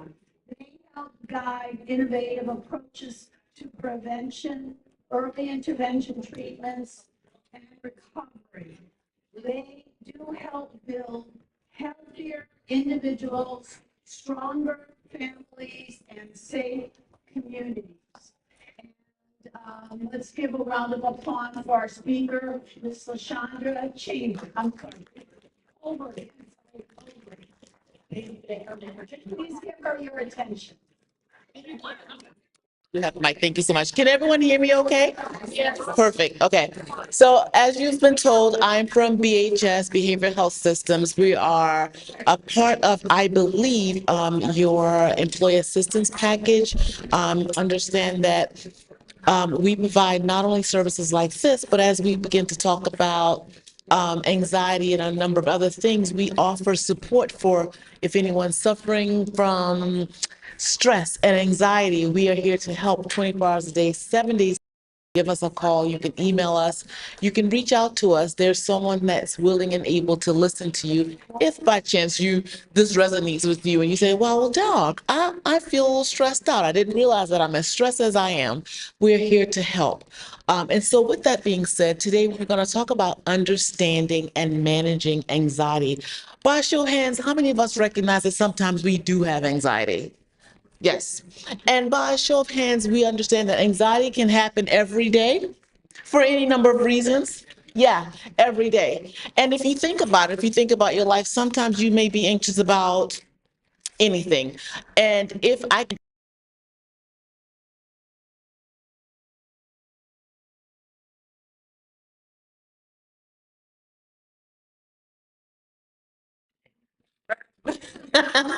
paying a student, being a student, paying payroll, yes.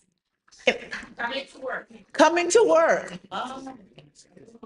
Making dinner, having to leave work and say, dog, what am I going to make for dinner? Or I got to pick up the kids, or I'm late into daycare, or I have bills to pay, or I have any number of things that we as adults are tasked with completing or not. Sometimes, like I said, it could be some simple thing as being stuck in traffic or understanding you need to be someplace by a certain time and there's an impediment or impediment and you're getting there. So any number of things can create anxiety and or stress. Yes? Okay. So with that being said, I want you to understand that I want you to please record this if you need to, mute your phones at this point in time, engage with me. Let's talk, let's chat, let's make this interactive. So if there's something that I'm saying that resonates with you or you have a question about, please raise your hand or just shout it out. I know this is a large room, there's lots of folks in here. So if you want to just shout out a question or an answer or anything, a comment, I encourage you to do so. And finally, take notes. Make sure that this is information that you can keep with you, that you can refer back to, and or share with someone that you think might benefit from it. So today's objectives, we want to talk about the signs and symptoms of anxiety. We want to identify ways anxiety distorts the thinking and ways to cope with anxiety. We want to look at healthy lifestyle habits. We want to reduce anxiety in the moment. So what can we do in the moment to make ourselves feel less anxious? And finally, we're going to talk about some resources for further learning and support. What can we do to help ourselves in those moments and beyond? What is anxiety? We talked about that just a little bit ago. What is anxiety? It's fear, dread, worry about what's to come. So again, as I ask you to kind of think of some things that may have created some anxiety in you, you were able to say some of the things that create those feelings in you. Paying students, paying bills, traffic, coming to work, all the things that you all kind of yelled out to me in the beginning, all are part of anxiety and what anxiety is. Anxiety, I want you to know, is a normal reaction to stress. It's a normal part of who we are, just like any other emotional response. Anxiety is perfectly normal. It's how we deal with it that may sometimes be need a little more support. Everyone, as I said, experiences anxiety, and anxiety is not bad, right? Sometimes anxiety can be a good thing, and we'll talk about that as well. Any questions, comments, thoughts as I go on? The stress connection. Sometimes the stress connection of it all, the stress of getting started creates more anxiety than not. How many of us feel or felt stress or anxiety at the start of a new project, the start of a new job? Yes, I see hands. Yes. The start of or doing something new. I remember I don't know, a year, 2 years ago, I had switched gyms or switched groups in my gym. And those folks, when they were lifting and doing all the things, I thought, oh gosh, I don't know if I can do what they're doing. So I had anxiety the morning that I showed up. I'm like, oh boy, I don't know if I want to show up. But I got in there. It was a new experience with anxiety and all of it all. I still showed up and I still did it because, again, the fear of the unknown, the anxiety of the unknown. We've all experienced that. Yes? Yeah. Okay, but the other part of this stress connection is knowing that, again, different experiences will lend to us creating better experiences for ourselves. People pushing us to go forward. So in the second picture you see here, that's someone helping us get to the finish line. One of our coworkers, one of our friends, someone else helping us to kind of navigate to the finish line. We don't have to do everything by ourselves. Bless you. Signs of anxiety. How many of us have experienced dry mouth, nausea and or butterflies, cold hands, muscle tension? What about fatigue? Breathing becomes quicker and or shallower. You're dizzy or lightheaded. What about bladder urgency? Oh my gosh, I'm so nervous. I got to go into this meeting with my supervisor. Oh gosh, I got to use the bathroom. How many of us have experienced that? Yeah. How many have experienced, I said cold hands. Hands are always cold, but the anxiety of always happens. Sweaty palms or cold hands. Sweaty palms, I just said that. Changes in vision. Maybe you get some blurred vision because you're so anxious about something a task you have to complete. And finally, racing thoughts. Yeah, racing thoughts, I see hands. Because of the fear of unknown, the anxiety of our inner selves talking us through it or overthinking or thinking about all the possibilities of what could go wrong. Or we're creating a narrative in our head about all the things that maybe we're the only people that are thinking those things. Yeah. That happens. We tend to and can create stories and we overthink situations for sure. It creates anxiety. It stresses us out and it creates anxiety. Helpful anxiety. Again, we talked about that a little bit in the picture just a minute ago. It motivates us to deal with difficult challenges. Yes. Is it possible as we're talking to explore, because it sounds like we're talking more individual, is it okay to also talk about organizational anxiety? Where the organization as a whole operates on anxiety or go with the threads of how it moves and functions every day? So I noticed that we're talking about an individual, but is it possible to also think about an organization as anxiety? Like they operate in the everyday. Yeah. I know there are places that is like that, right? Yes. But it's like, wait, I think I'm in an operational, I'm in a team, I'm in a department where we're always operating. Sure. I do not.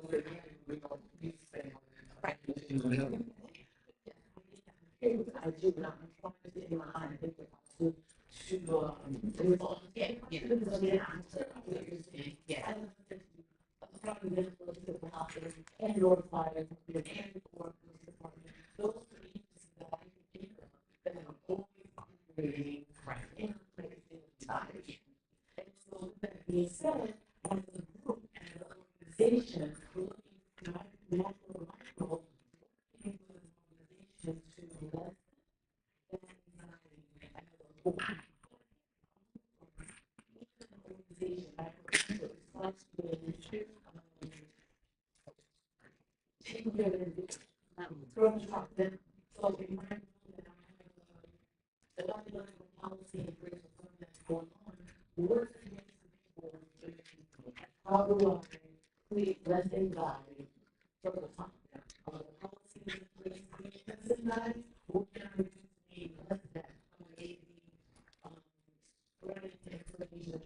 How you doing? I have a quick question. How are the workplace? Now, how would you be able to give or suggest how we could just react to someone or someone that's going in the workplace as far as anxiety, maybe not that anxiety? How can we deal with that? I already in the round. Should we talk to HR? Do we?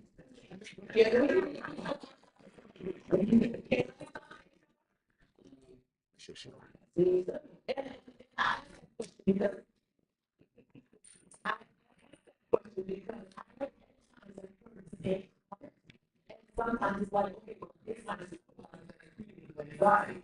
And so you always go to your supervisor and say, you need,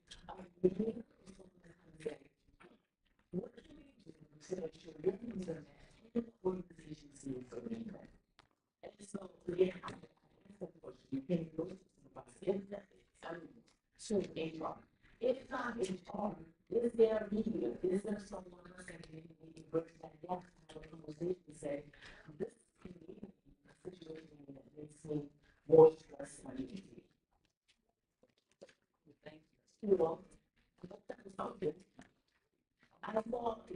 I wanted to echo those same sentiments. So I guess maybe not a question in particular, but I 100% empathize with the experience and the suggestions that you have given. For me personally, have been some of the things I have done. So I guess maybe just asking for tips so when you become defeated in those things, so talking to HR, talking to your supervisor, and also working on your own self. So, to answer both your questions, this one is to look at what's creating the environment. One, again, is it relationships and or is it tasks? And it's, for example, the faculty.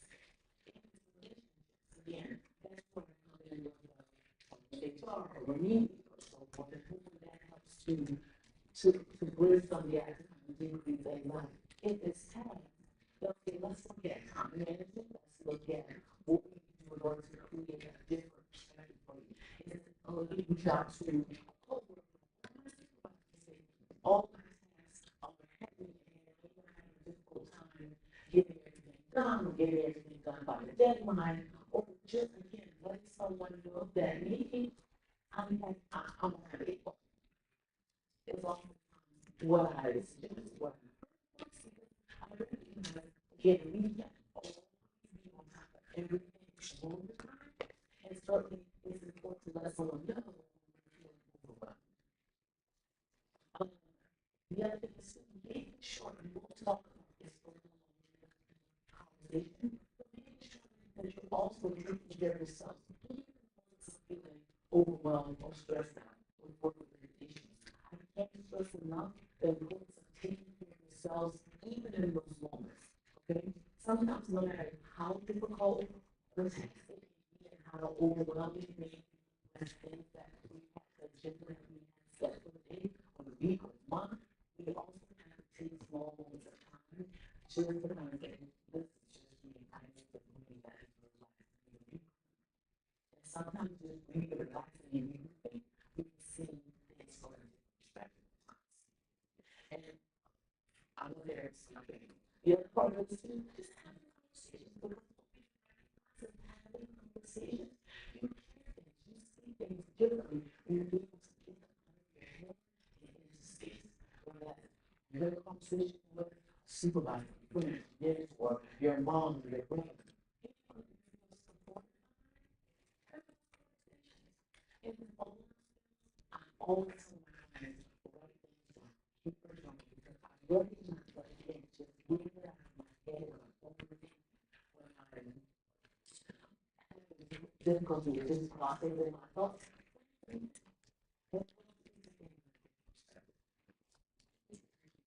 Thank you.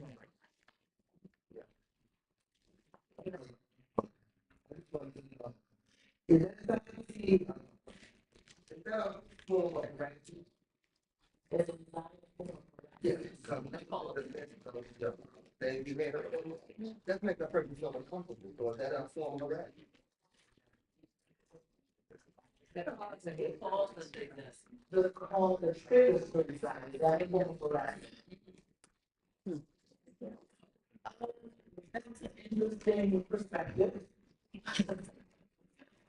I mean, it goes on long enough, and if it's severe, I feel like it can be a form of harassment. If you're saying to your supervisor, you're saying to your superiors, I'm feeling overwhelmed, I'm feeling stressed out, and every time I come to work, you're angry, wondering why I'm here at 7:59, or I'm going to be at work at 8 o'clock. That could be, I imagine, some form of harassment. If you're constantly being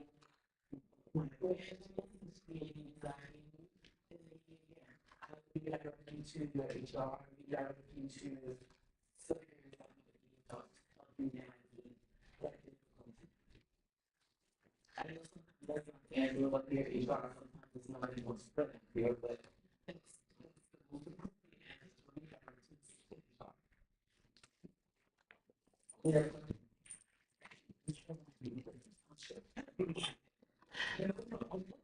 So we talked about how helpful anxiety, it motivates us to deal with difficult challenges. Again, I sometimes like to fire those, so you're on, when I get this done, I know that my friends, I know that my colleagues are doing this, let me get started. And you also motivated them, okay, doing what I'm saying. I have friends who are going to college, let me motivate myself to go to college. I have friends who are, okay, have you, let me, have you, things are that just those around me, being helpful inside. It stimulates creativity. Okay, I have to think in a different perspective. I have to think differently. What and how you think.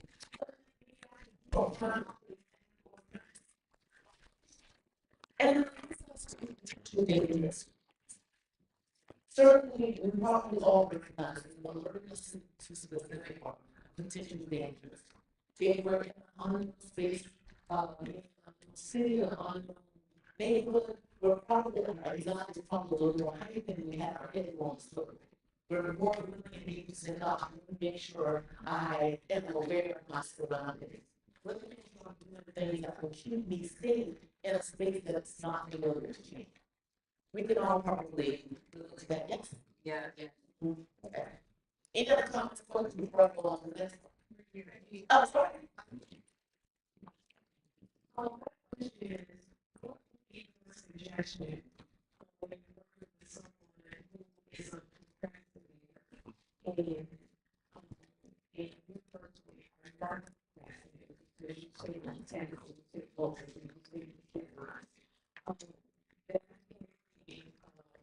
anxiety, you know, saying anxiety. So what would be your suggestion for that? Okay. Again, I would suggest, is it possible to reach out to someone and say, hey, I'm doing my part of this project, but I need my counterpart to pick up the pace because it's holding me up, right? I think that's what you're saying. And so with that being said, again, is there a mediator? Is there someone that can say, you know what, Ms. Johnson, I need you to kind of pick up the pace because you're holding up Ms. Carter. Is that possible? Is that, throw it out, if I ask the question. Because again, it's always about communication. It's always about making sure that we are communicating effectively what we need from others. And in a situation where we're counting on other people to do their jobs, do their part, such that we can be effective and successful in doing our part. Just like the picture that I was with Mr. Benedict. If that runner, the first runner, doesn't do their part to get to the next handoff spot, right? Then they can't finish the race. Yes. And so always communication is so key. And every single thing that we do, effective communication is so important. And so if you're feeling less supported and or feeling like you're less hung being, thank you, that part. Have a conversation, and that's if the person, Ms. Carter, Ms. Johnson, whoever, if that person is not willing to hear you, if you've gone to that person and say, look, I really need you to get this part done so I can do my part. If they aren't willing to meet you and hear you, HR or your supervisor or the person that's above you, again, I'm always gonna rely back to that part of it because that's so important. That's what HR is there for. That's what your supervisor for. That's what your superior is there for. To make sure that every part of your respective jobs, your tasks, your responsibilities are being met.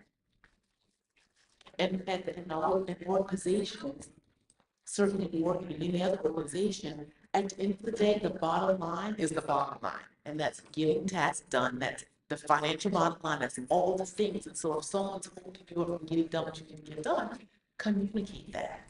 If that person can't hear you, then the next step. Make sense? I hope that's helpful. Okay. Anyone else? Okay. So we're talking about Hollywood. Don't find anxiety as a problem. Oftentimes people have anxiety issues. Oftentimes people have generalized anxiety disorder. Oftentimes people feel like, oh my God, social anxiety, or all the things that we have in society today. How do we oh gosh, you know, this deadline's coming up, and I feel so nervous because Ms. Carter didn't finish her part, and I'm being troubled. Oh, this is work going on. or if my normal emotional response is more than just a normal emotional response. How can I tell? So we're going to talk about it a little bit. We're going to say, okay, anxiety disorders affect 30% of adults. So I know in that moment that anxiety, more people have to recognize. More people suffer with anxiety and as a therapist and or depression and all the things that we recognize. But what happens is that people are either medicated and or therapy or doing things to kind of help themselves manage various levels of anxiety and or depression and all the other things that people are managing every single day of their lives. And we may so understand again, anxiety disorders affect 30% of adults. The most common form of mental disorders, an anxiety disorder is characterized by disproportionate anxiety situations. So am I really feeling overwhelmed and stressed out about coming to work every day? Is that normal, or am I having something more going on? Am I sleepless at night? Am my palms sweating? Am I having heart palpitations? Do I feel nauseated? All the things that we talked about earlier. The physical symptoms of it all. Or is this, yes, ma'am? I was thinking about the presentation earlier than the president did. One of the things that, because I'm new to Morgan, I think one of the things that was the eyebrow raiser was what happened 5 years ago. And this increase of enrollment, I think really, I mean, at any university, in fact, in higher education, know that can create anxiety in a good way across the campus, but also in a way of going, oh my God, how do I'm looking at my office, how are we going to match this energy of the president, right? And, you know, the money coming in and the excitement from the students and the community. And I think at some point, when you realize, right, your office is not growing at the speed of enrollment. These things kind of just become your normal day to day as you seek to balance the I don't know, the rat race that is. I don't know. But I'm curious as to like your thoughts on something like that. Again, it sounds really great. Like this morning, I was equally empowered, and I get it. Yes. But because I'm new to the institution, that number just made me. But if somebody was here 5-10 years ago and watched their office do, no growth, no budget, no new energy, I don't know what you call it, but to match what is happening at the campus, I can see anxiety again now being a normal for the organization. All of a sudden, in the last 5 years has been, we're on pins and needles every day because we are now trying to do all these things successfully, or at the rate that the university has told us to get. So I'm just curious as to how that works. And I had another question. Maybe that's the comment. So this is the question. You mentioned that you're a partner to us from HR, that you're, we can call you 7 days a week, 24 hours a day. All right. I love that. Okay. How do we do something that is now integrated into Morgan's threads, say like a class or workshop or something like this is now mandatory? I don't like mandatory to departments participate in, right? This is something now all the managers are to go with this, or all those who are new incoming new professionals can attend something like this to better understand the anxieties that is higher education, the growth of an institution, how that will affect your day to day. Do you have a suggestion on how to make something like this, like not just individualized, more of a practice to a university? That was a lot. Sorry. No, that's fine. That's fine. So I will give you experience. Okay. So yes, I do this often, and I do this in any number of organizations. And sometimes what I see is that people with conversations such as this, and how they coordinate or those types of spaces where people must attend. So they need the information. I've been to places where it's quarterly or monthly or whatever the time period is, mental health moment, again, giving people the space to kind of have conversations about where they are emotionally. Because as we start to normalize mental health, understanding that it's okay not to be okay, giving people the grace and the information to be able to take care of themselves. And so, to answer your question, maybe part of in your organizational moments. So you have a quarterly meeting, you have a monthly, and I'm not suggesting that we call it every month, putting in those things that are already earmarked for time, if that is necessary. Any questions? So as I was saying, the most common forms of anxiety disorders are anxiety disorders affect nervous systems.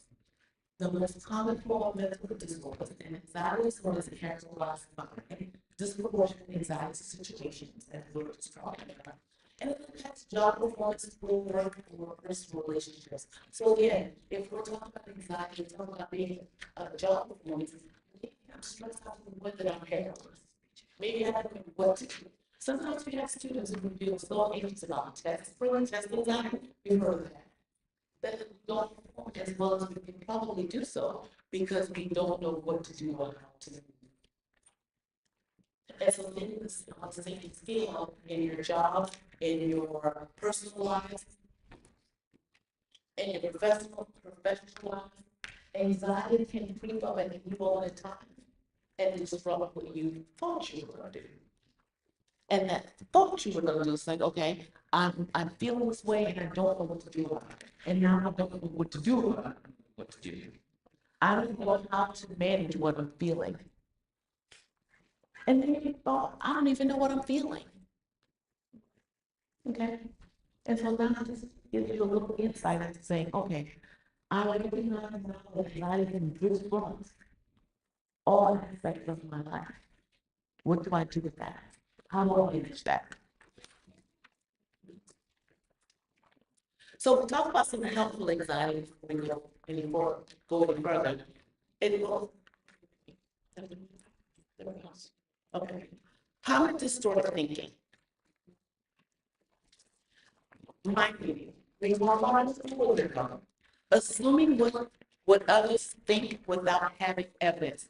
We talked about that as we started to have this conversation. We're thinking more about what other people might be thinking than what's actually true. Oh my gosh, they're gonna think that, oh, this dress is too blue. Well, who thinks about it that the dress is too blue? Who thinks about anything more than what you're thinking about? We have a way of creating a narrative in our heads and we go with it. And truly, the next person might not be thinking, but wow, she sure did a good job. And all along you're like, gosh, why did I wear that? Why did I say that? Why did I do this or that or the third? And people aren't thinking along the same lines about the same things that you are. We're creating unhealthy narratives. And when we create those unhealthy narratives, and then we begin to operate out of those unhealthy narratives. How many of us are guilty of that? I think all of us at some point in time have. We are always worried about how others think, how they see us. And so with that, again, they think I'm a bad parent. That's an unhealthy narrative that we read in. We never think about your parenting skills whatsoever. I really let the whole team down to that. And maybe your team is thinking, wow, what a bang up job she really did. Wow, that was really a great presentation. And you're like, gosh, I went too long, or I spoke too soon, or I did all the things. And again, we're creating narratives that perhaps are not there. And when we do that, we're creating more anxiety than perhaps needs to be there. Okay. Fortune telling. We're predicting negative futures. And when we predict negative futures, again, we self-fulfilling prophecy. Gosh, I'm not going to do a good job. And then you get up and you start and you don't present the information correctly, or all the things that come out of the negative self-thoughts that we create for ourselves. The examples of that again being, it's not even worth applying. I'm not going to get the promotion. So because you don't apply, then you don't get the promotion.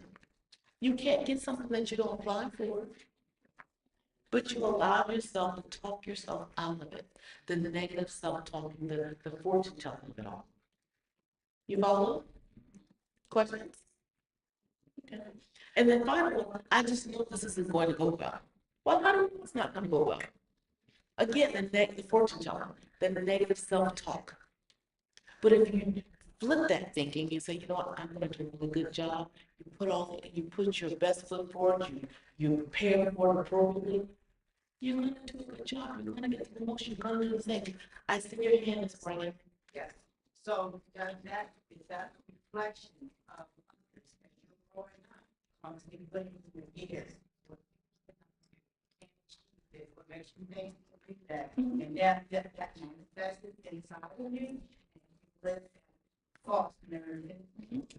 That's absolutely, you're spot on in a lot of ways, and I will say to you oftentimes when I'm not doing this particular part of my job and I'm being someone's therapist, you do see that a lot. We do recognize that the things that are poured into us as children manifest in our lives.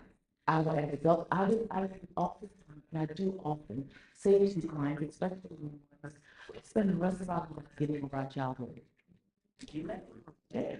Good, bad, or indifferent, you spend the rest of your life getting over the things that are done to you or not. If you were poured into with love and nurtured and all things, perspective. You see the world in a light of love and good, all things.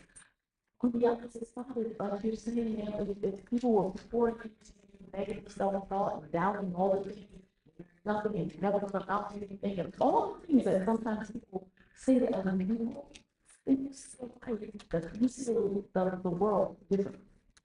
You operate differently. Yes, absolutely. Almost paralyzed that.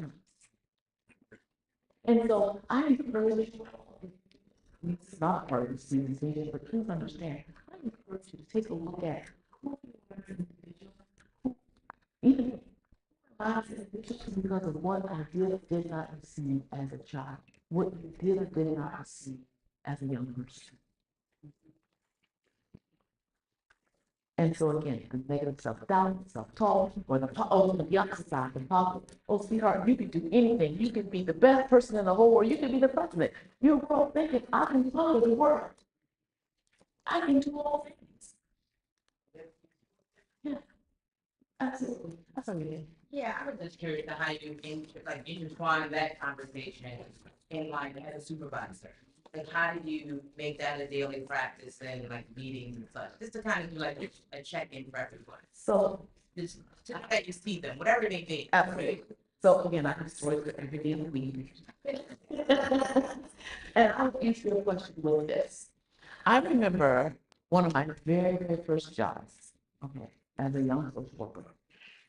I had a supervisor when we would have our weekly Monday morning meetings.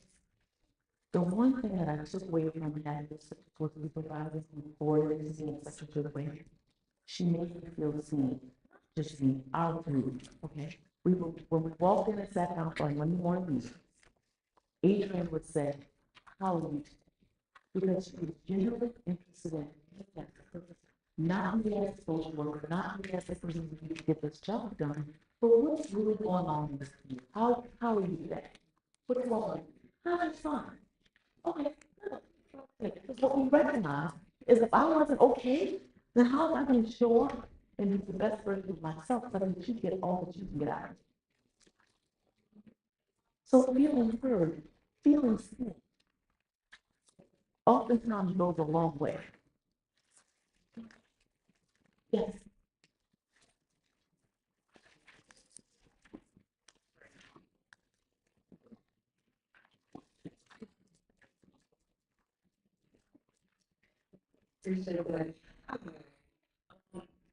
Was sitting here trying to figure out whether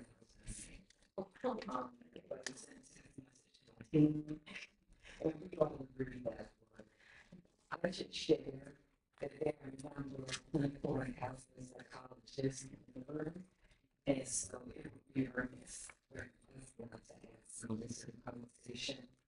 I think there is this element that people first marriage that kind of on the radar and come on suddenly and various questions. And that is essentially how you counselor and not lose your mind. How do you counselor and deal with difficult people? How do you forward and maintain as much diplomacy as you can with a positive or perhaps hostile environment? Or how do you keep from being the person who is the problem? Because we're going to talk about it and talk about it. So unfortunately, we don't have a problem in everyone what I knew was sort of asking the question as diplomatically as possible. And I think there's something to be said about more doing a great job to roll out this campaign called Minnesota First Aid, where you're trained to sort of do mental health and PR, if you will, to help the colleague, to help the student. The students are trained, faculty and staff are trained, and so forth. And then I know the students, and you guys correct me if I'm wrong, students also have a wellness day. Yes, thank you. So I think what it made me on par to that rollout is having a mental health campaign for the faculty and staff as well. So that we have these safe spaces and have very necessary conversations about morale in departments, about how to handle, perhaps a positive environment or a difficult interaction with the colleague. And so I'm wondering, because I understand that you're sort of the EAP portion of the HR, so perhaps it's incumbent upon your agency to initiate that dialogue about the rollout of the mental health campaign for the faculty and staff that were here at the university. I hear a couple of times I'm going to try to address points. I feel like most points, I'm going to do my best to address your points. Let's start with the least first, and that is BHS provides employee assistance, the employee assistance program to your organization. We are not responsible for saying what you want. That's what it comes from a request from HR. So if your HR person, like today, says, oh, well, we're having a quarterly meeting, and we would like someone to be able to come in and talk about stress management, or come in and talk about, all the things. Your HR person will reach out to the HR and say, these are the topics that we would like to discuss this particular quarter, or whenever that period of time. So it is not necessarily coming from us, but just that point. Sure. Okay. The other point that I heard you make, I think it's super important, again, to create, like you're saying, safe spaces and workplaces for colleagues. I hear you say you have this initiative for the students, but it's super important as well for the staff, the faculty and staff of Morgan to have something in place for themselves as well. Because they need to recognize that we cannot help other people if we're not with ourselves. Another story. So, how many of us have been on airplane? Airplane. And you're on a plane, and you put in there, you read materials, you get your headphones on, and the person up front that's standing in front of you is saying, in case of an emergency, your oxygen mask will drop down. She did, or he did, says what? Why is that? You cannot help someone if you're not okay yourself. You can't save someone if you're not saving yourself first. So I think it's overly important that each person in this room is making sure they're saving themselves first. In whatever capacity that looks like. And again, I will talk a little bit about some other techniques to take care of yourself as we get along further in the talk, but understand it's super important that you take time to take care of your individual first. Because Morgan's gonna be here, Baltimore County Police Department's gonna be there, like all the places and jobs and all the things are gonna be there. You have to take care of yourself first. And finally, I think the other point that you made was the elephant in the room, as people are having a difficult time with how to work with or manage difficulties in the workplace. Again, I think it's super important to understand, I'm always going to redirect to HR, okay? And for your supervisor or work support, superiors. I think it's important that you come up with ways to have conversations with in safe spaces. And hopefully not punitive ones. Hopefully they're ones that can help us all figure out the best path forward for all of us. And certainly, like I said just a couple weeks ago at Hopkins, you know, sometimes meeting people in spaces and situations. Okay, well, you know what, Ms. Johnson's been here 10 years and she was great 8 years ago. But maybe we need to like take a second look and say, okay, if this is no longer brief fit for you, that's okay. We can agree to go our separate ways.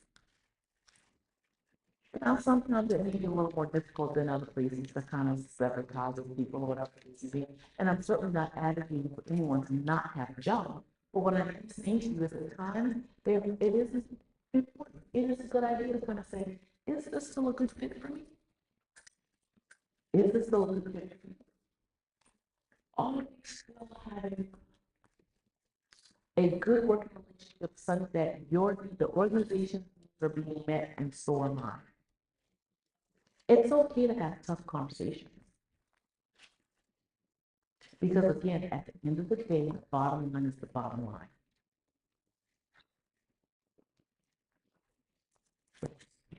Good afternoon.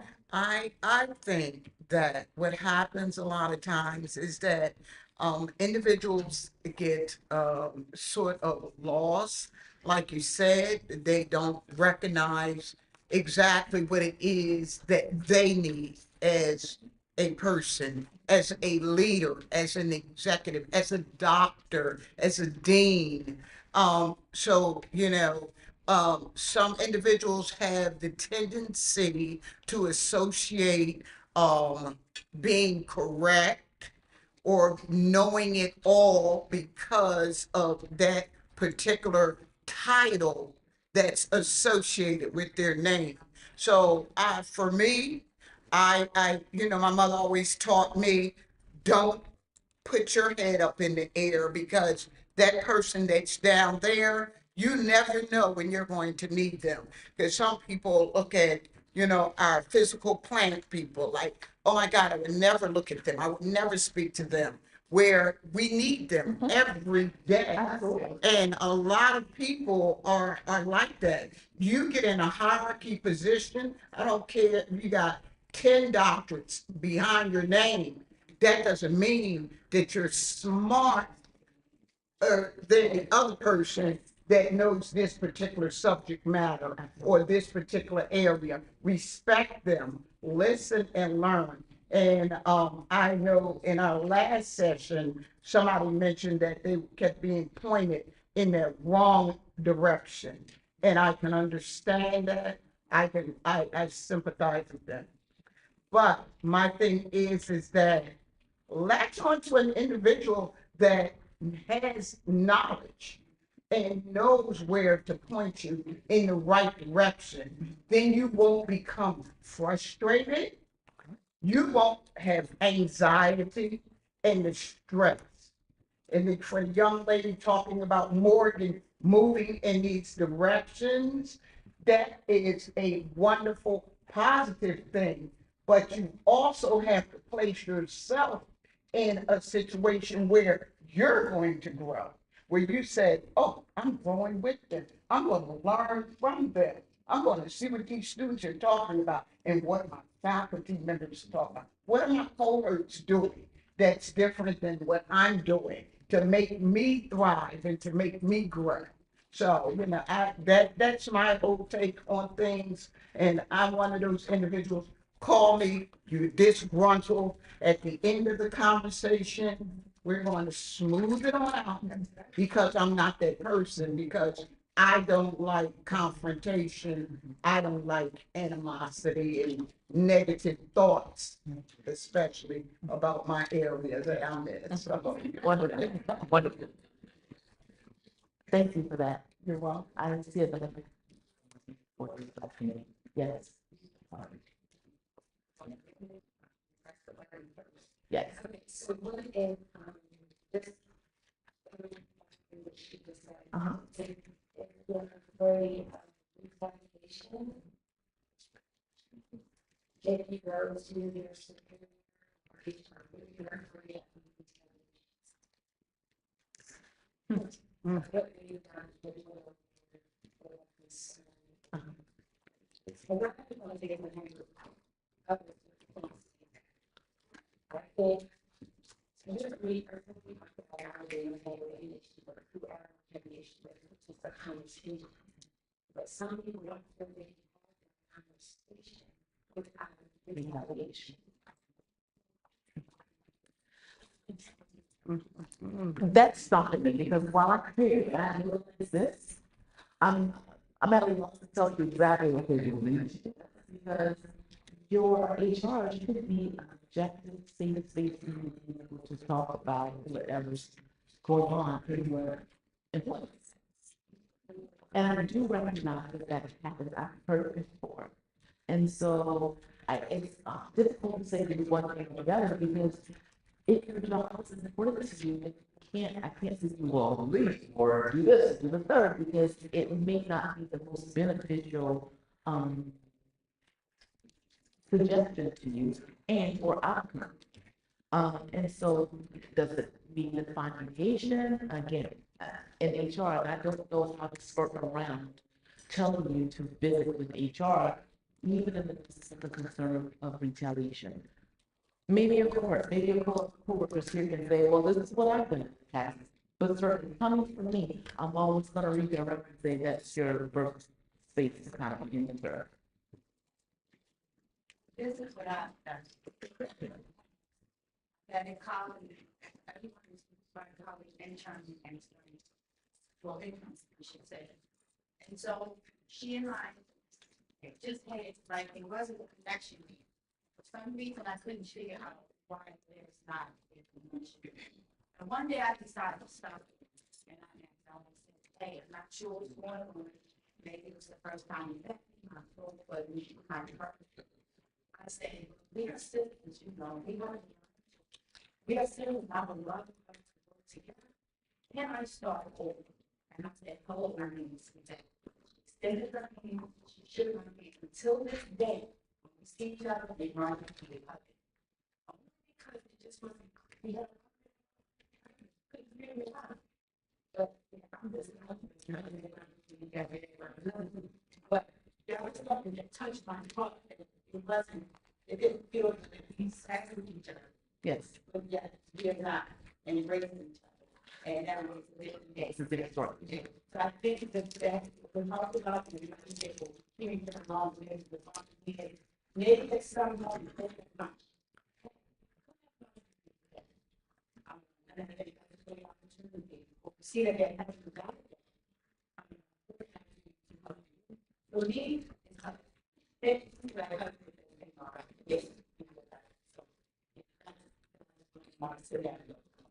So I hear you saying have a conversation, something that we kind of talked about just a few minutes ago, being very open to conversation. Because sometimes it's be simply a matter of just opinion, or maybe someone had a bad day, and from that bad day, we take it personal, all the things. So basically having a conversation to see if we can kind of quell the issue. Yeah. So your colleague said have a conversation. And again, maybe that, and maybe somebody would maybe say, oh, I'm trying to have a conversation. And so then to go back to find or Angela to talk. But again, truly having a conversation saying, hey, I sense this is going on. How can we make this better? Because we have to work together. We have to be together. I think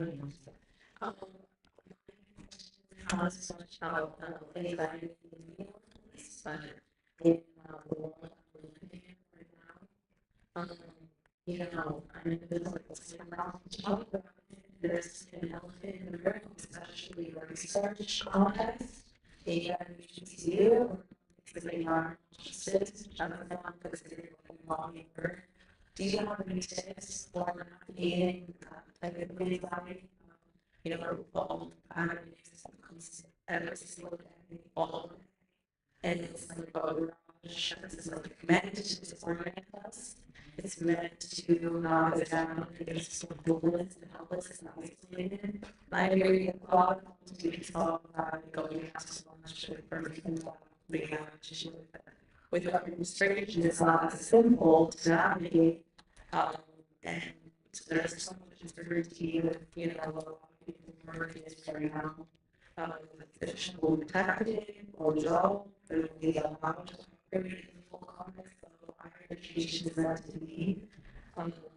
Either by individual communities focusing on controlling the controllables, and that makes sense. And the mainstream comments are here to stay informed too. And so it's frustrating because the people I work with, majority are white and where their privileges meets their lives.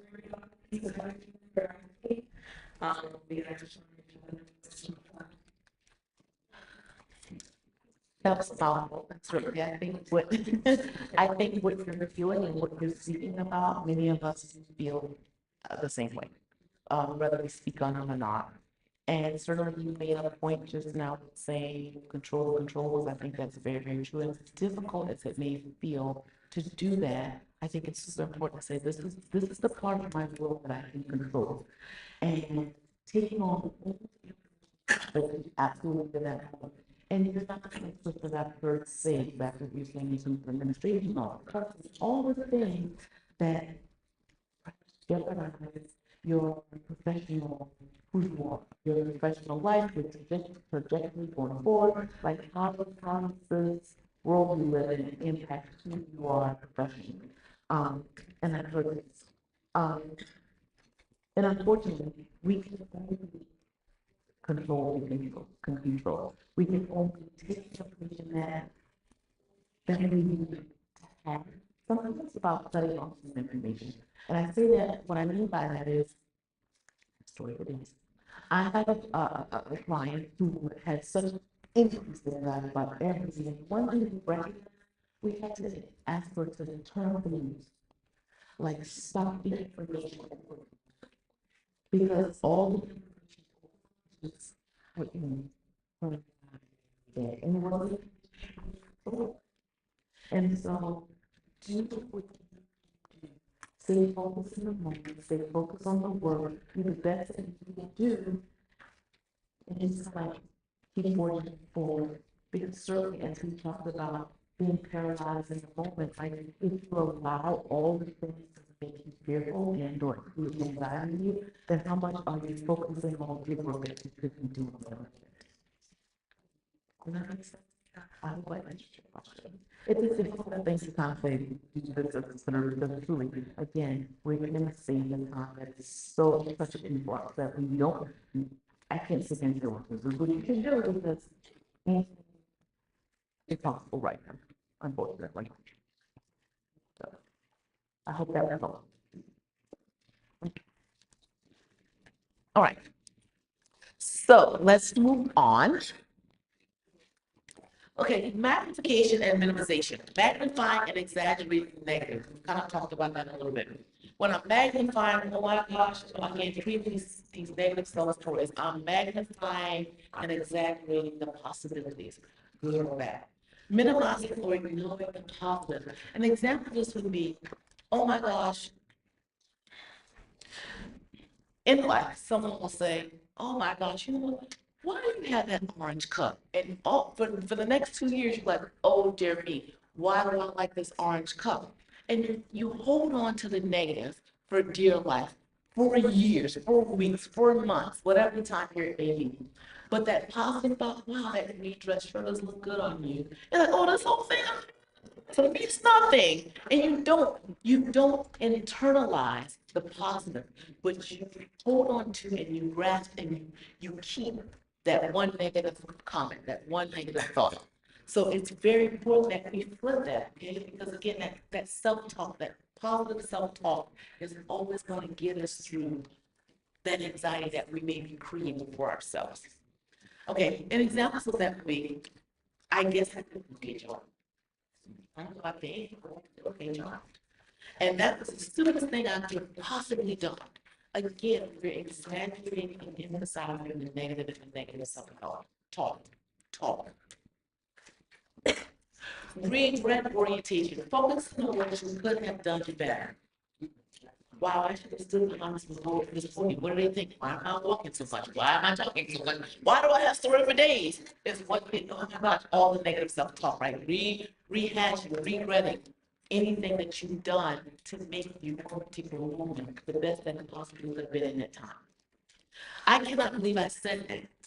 If only I had done X things would have been better, so much better. If only I had stood behind this podium, maybe would have been distracted by blah things.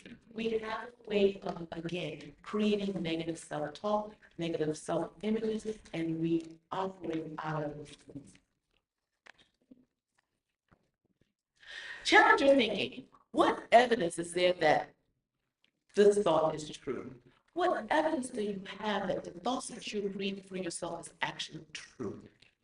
You probably don't have any evidence. Again, you're probably so busy overthinking and having all these multiple thoughts that you're creating a situation, a scenario that's actually not true accurate. What evidence is there that this is not true? What do you say, wow, this is really not true? I created this for myself. How might I handle this if it's true? What do you do if those thoughts are true? How do you rectify it? How do you display different behaviors if that's possible? What can you do? And finally, what to continue to believe this thought? If not, what thought can I choose instead? What thought can I choose? How can I reframe my thinking and choose a different thought? Well, it doesn't matter if I stand behind this podium or not. You're getting the information. Wow, whether I'm walking across the room or not, you got the information. You were able to see it on the big screen. You have it in front of you. So me walking or not doesn't impact you getting the information that you need today. Anxiety SOS skills. Okay. So looking at this meeting, you have been doing campus, you go here. And where do you want this to stress about? I hope no one's gonna say the heights of my 100. Oh my gosh, I'm so stressed out. Oh my gosh, I'm at 100. I hope it's not even 90. I hope none of us in this moment can say we're anywhere near the top. Hopefully. Maybe 30, 20, 30, 40, maybe start kind of saying, okay, we need to have a conversation. Do we call you a grad six? It's wondering the one we could have. So when you're looking at this, it kind of sets where you are. Because I want you to keep in mind, once you kind of say, you pick out where you are, and you know what, I'm at a 20. I'm minimal stress, you know, I got some things going on, but nothing that I can't handle. Keep that in mind, because I want you to kind of figure out next, what are you going to do with that? Okay? How do you manage what you're feeling? Self-reflection. What is the stress temperature right now? Just ask you that. What has your average distress temperature been lately? So think about that. Again, looking at this thermometer, where are you? Because I want you to be able to say, okay, choosing a coping strategy based on your temperature. Okay, that's why I want you to keep in mind where you are on that meter. If you're green or yellow or orange or red, I want you to be able to focus on some techniques that will help you break down your stress levels. If you're in the red zone, which I know what it is, I want you to apply ice packs to the back of your neck, your chest. Take a very cool shower. Again, bringing down your pressure, bringing down your blood pressure, bringing down just your physical state, just kind of calming your physical state. Submerge your face in ice water. There's a theme here. Again, bringing down the emotional temperature. Breathe through a straw, because what we do recognize is breath work does work. It helps us calm us, it helps us with us. It helps us reset where we are emotionally. Choose something with intense flavor. Sour Patch Kids, cinnamon candy, ginger chews, all those things kind of help to regulate our emotional state. Again, hopefully none of us are in this space. If you're in the orange zone, 5 senses five senses around me. Four things you can see. I'm sorry, five things you can see, four things you can touch, three things you can hear, two things you can smell, and one thing you can taste. Oftentimes when I'm talking to people and I'm giving them suggestions, especially I have a number of clients who are operating in a world of anxiety, and I've said, you know what, find that material that you like the way it feels, that comforts you. That might be a silk patch, or a piece of corduroy, or a piece of velvet. That tactile sensation sometimes helps to reset your emotions. Sometimes it's okay, the touch thing. What about a warm mug of tea? Because that does two things. You feel a warm mug, but you can also smell the tea. So if it's green tea, or cinnamon tea, or whatever flavor that has that aroma that kind of really resets where you are emotionally.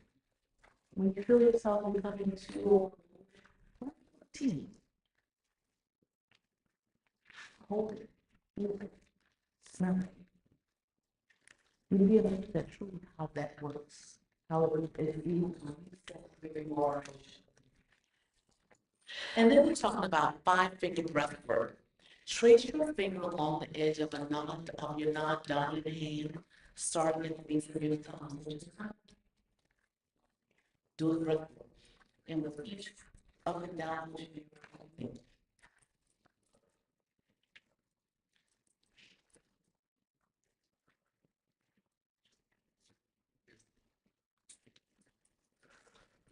That felt good, what you doing? again, you'd be amazed at the tools that you can have at your ready that you're able to do sitting at your desk, sitting at a stoplight, or wherever you may think, "Gosh, I'm so stressed out, what do I do? I don't have anything." You have tools at your disposal. If you don't even recognize it. Breath work is a wonderful thing, and you can do it anywhere. You can go in the bathroom and say, "Okay, I have this evening, let me break it." And take a couple deep breaths. Now we have to start with the show you what's called breath work, but understand that that's a valuable tool that you have at your disposal. Yellow zone. Many of us in the yellow zone. Meditation. How many of us meditate? How many of us know about meditation? Yes, exactly. Just being able to sit in a calm space with your thoughts, regrouping, regathering where you are emotionally. It's so healthy for you emotionally, spiritually, and physically. Just to be able to sit. Doing your 5, 7, 8 breath work. Inhale the nose from the forward. And then you're going to hold for 7. And out for 8.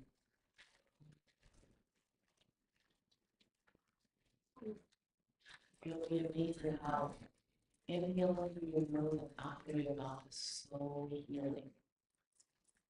So very unique. Give yourself the space to practice breath work. You can meditate in your office. You can put on soothing music in your office when you have that meeting that's crunch time. You're like, oh, gosh, what's next? Break it down, like settle yourself. Aromatherapy. We all know about aromatherapy. Again, rather than putting it on your skin, lemon or patchouli oil, whatever the things are that you may find lavender comforting. Rather than putting it on your skin or putting in an infuser, aromatherapy is so helpful for resetting where we are emotionally. Music. Listen to something calming. And I will tell you, I say listen to something calming, and I certainly do mean rather than jazz or earth sounds or whatever, but I will tell you, when I did this with the Baltimore City Fire Department, we also recognize that putting something soothing on music that makes you feel good could be heavy metal or rock or all the things that make you feel good, because it's not about me saying comfort music, it's what's comforting to you. So find that music, find that thing that's comforting to you and use that tool for yourself. And finally, you know what, take a walk, get up from your desk, leave your space, go walk around campus, walk to your car. Let the sunshine hit your face. Do those things that feel good to you in those moments when you feel overly stressed out. I oftentimes say, even in therapy, do those things that feel like sunshine on your face. What do I mean by that? You know, well, in about March, April, maybe, when the weather starts to break, it's been cold, September, October, then we finally get that 1 or 2 good days, and we're like, oh my God, I got spring fever. Those days that just feel like, oh, I can stay outside forever. And in that moment, that feels so good to you, emotionally and physically, yes? Do you remember those days I'm talking about? Do those things that make you feel like those days. Do those things you feel like the sunshine on your face. That might be listening to music, that might be calling a friend, that may be writing in your journal, that might be making a nice dinner, whatever that thing is for you, do those things that feel like sunshine on your face. And that's practice. We practice a little bit. I think you guys have practice with me, yes, when I was doing that earlier. Okay, so we're gonna put this time, we've got a little bit more long, but we want to do it. And finally, the reason. Use any mental quiet skill. Do what you enjoy. Do what feels good to you. Take care of yourselves. Yoga, walking, talking to friends. Plan a girls' date or a dinner date, but have something to look forward to. Once we have things to look forward to, we feel so much better. I can get to the week because I know I have brunch on Sunday, and that feels good. Healthy lifestyle habits.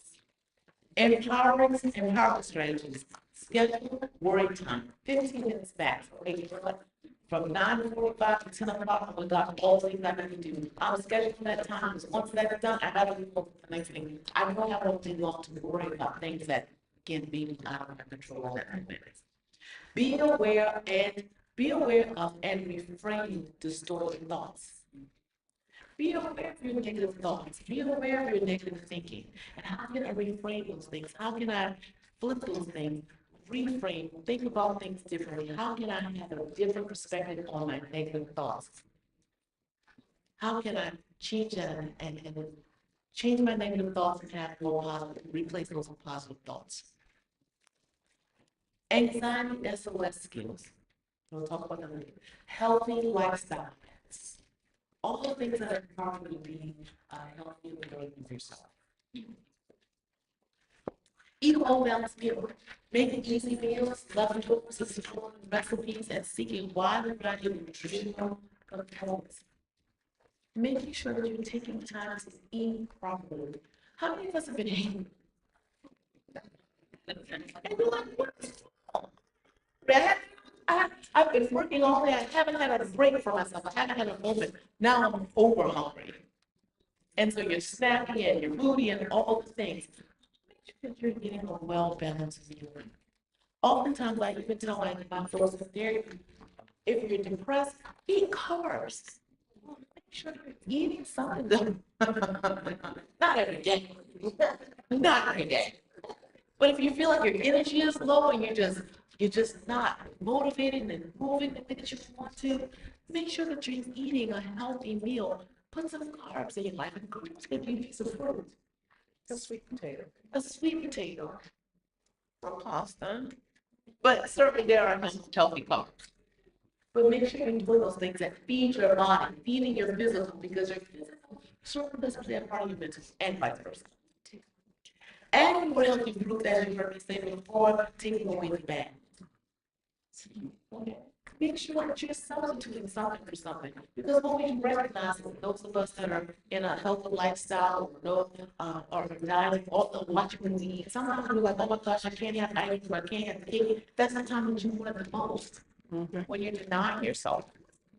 Everything in moderation.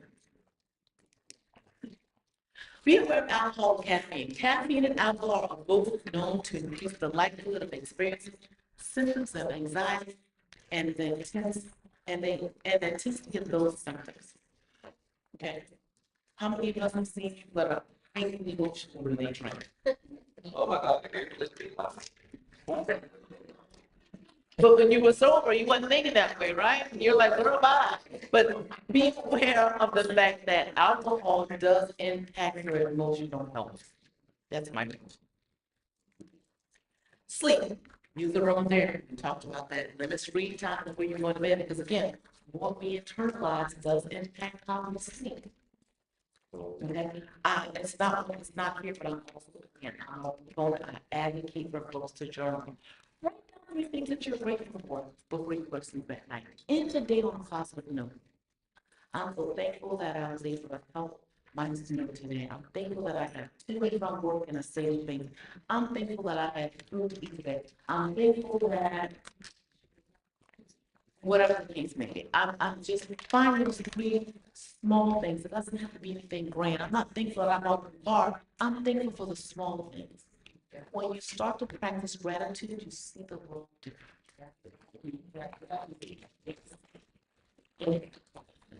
Follow a consistent schedule, use meditation and relaxation apps, exercise, move your body. You've heard me a couple times talk about working out. I seriously believe that moving your body does help to alleviate some of the stress that we feel. Put it in a different space. Put that energy someplace else. 25% less likely to develop depression or anxiety disorders over the next 5 years if you're working out, if you're moving your body. With that, questions are there any more? And here's some resources for you to kind of put into your repertoire, your tool bag. You have some apps inside that, the Headspace will calm out. Pause a moment. The SamarInTech.com. Pause a moment that for the website. Thank you.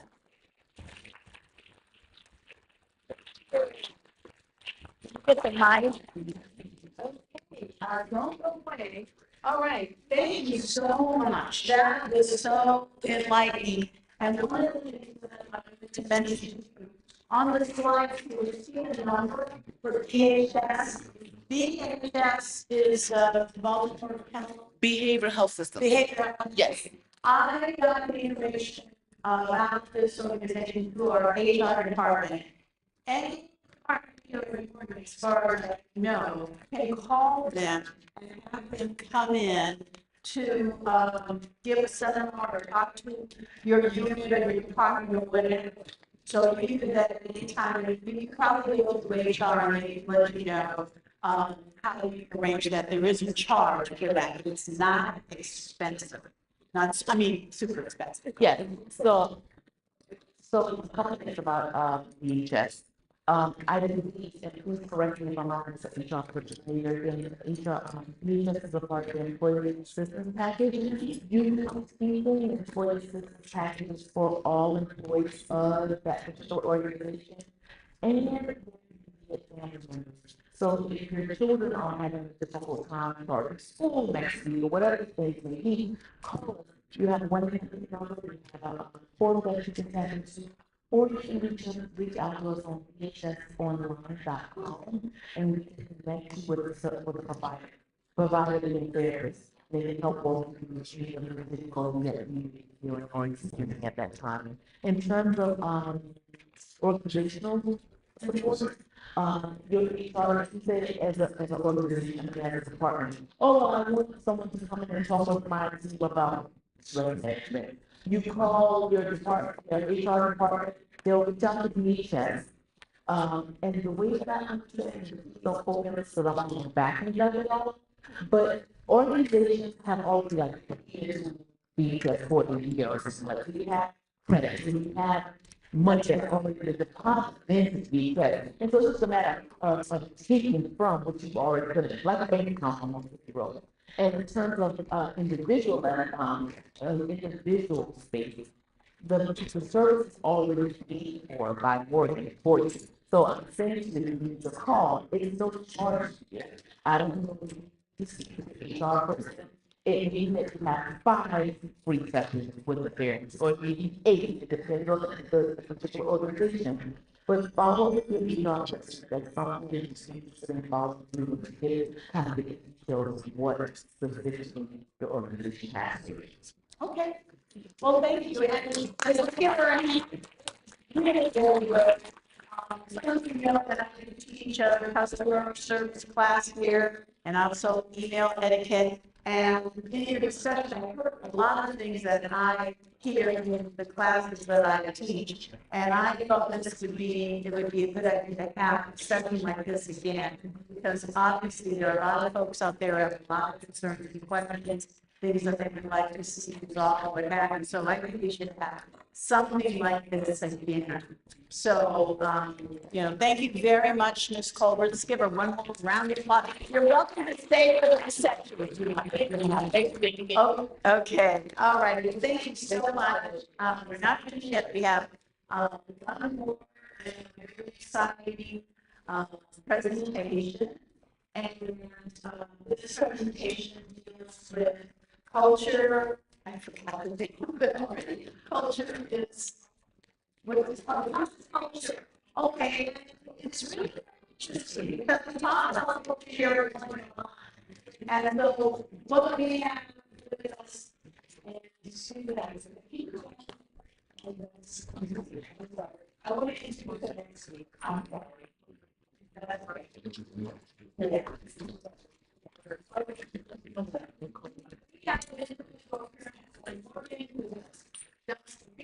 On culture, and he is going to present his ideas and opinions to you. Some of you in your department. Okay, I'm sure you'll find this very, very interesting.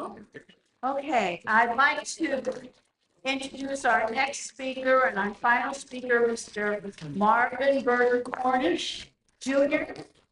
He's the product of 2 Eastern Shore teachers, the second of 3 generations to graduate from Boise State University, and he has dedicated the second half of his life to protecting and providing elements of character development in the growth and maturity of student athletes. Entering his 4th year as Board's athletics assistant athletic director for student athlete development, Cornish's lived experiences in the entertainment industry, the United States Army, senior leadership positions within the executive office of the president, meaning the president of the White House, not the one you call the federal government, and professional sports, each contributed to his desire to produce today's presentation, The Cost of Culture. So let's give him a hand.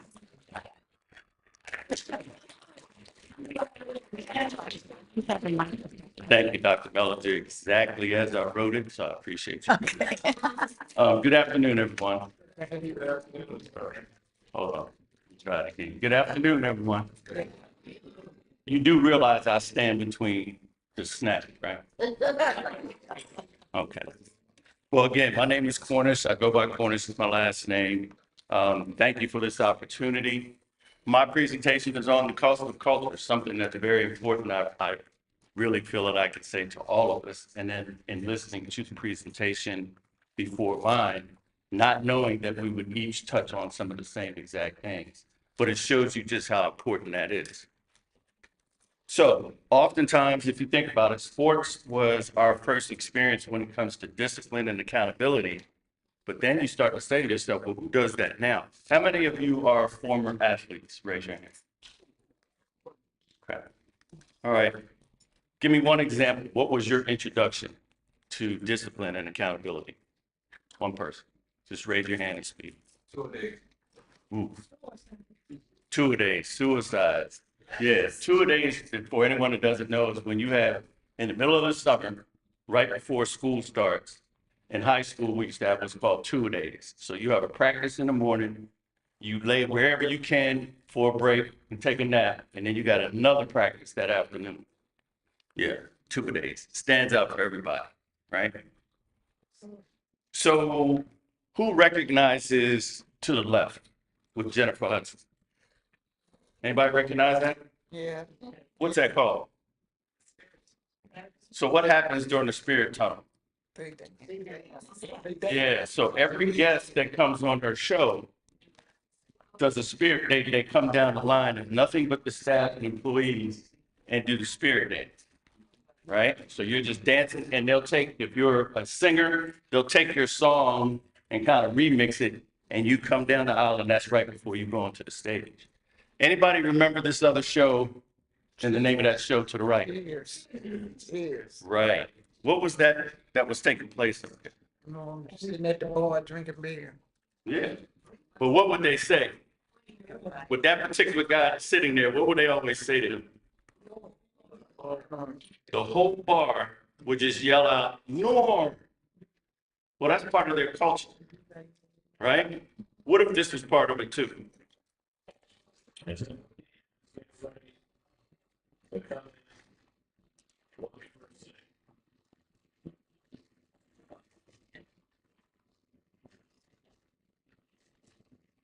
Imagine this is how you come into work every day. And your coworkers, this is what they do for you.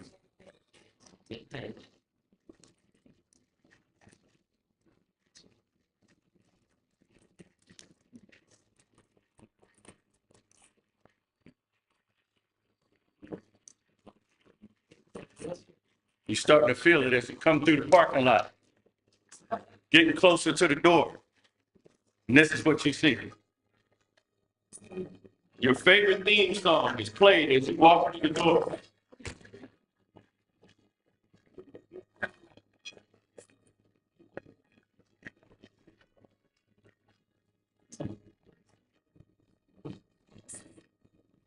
Now this is sports. But this is part of what? The culture of the New York Mets. And everybody has a different culture wherever you are, wherever you work, wherever you serve, right? Now he hadn't even made it to the mound. Now he gets to the mound.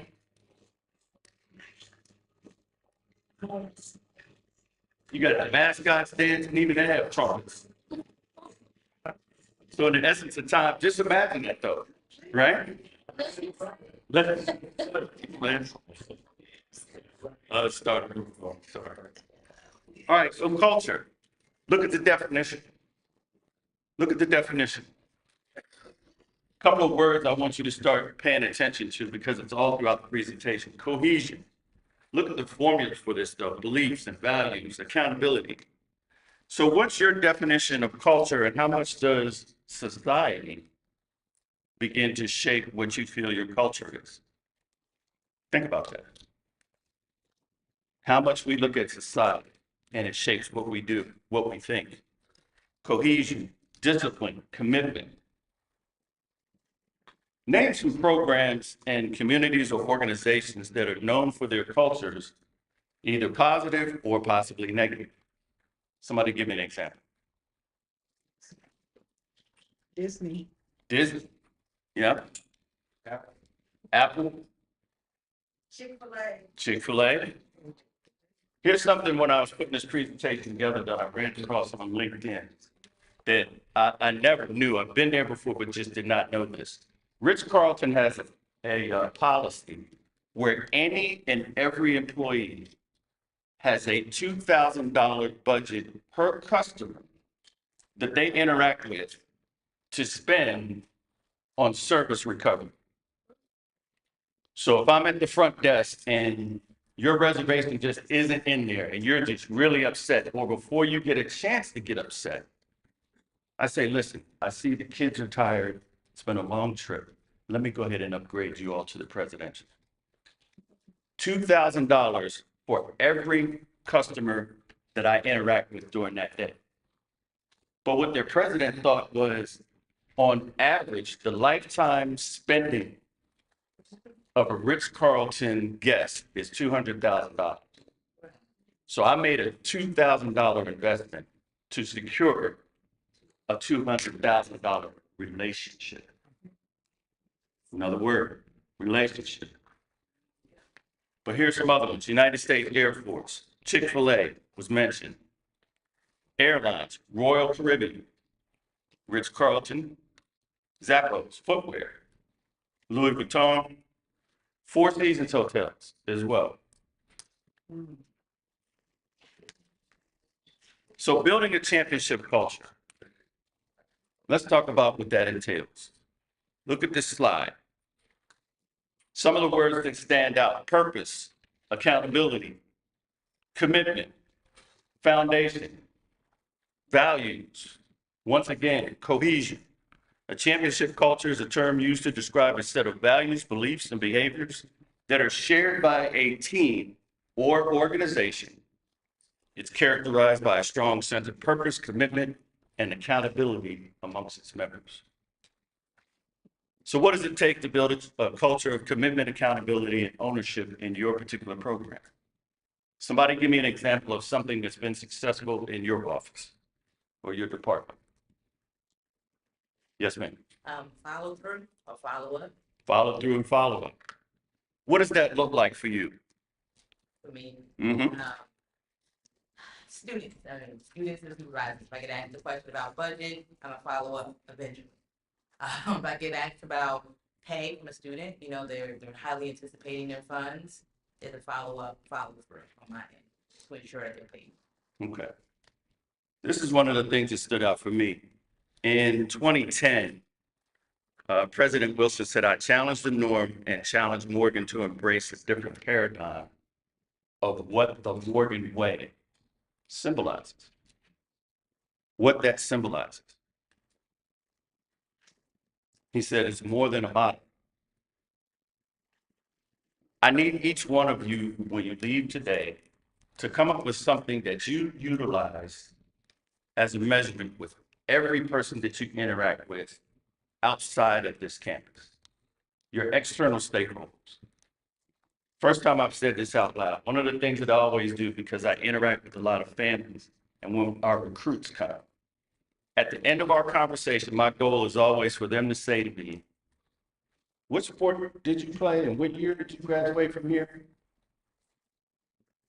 My response is always, actually, I graduated from Bowie, but I fell in love with Morgan. Good choice. Think about it.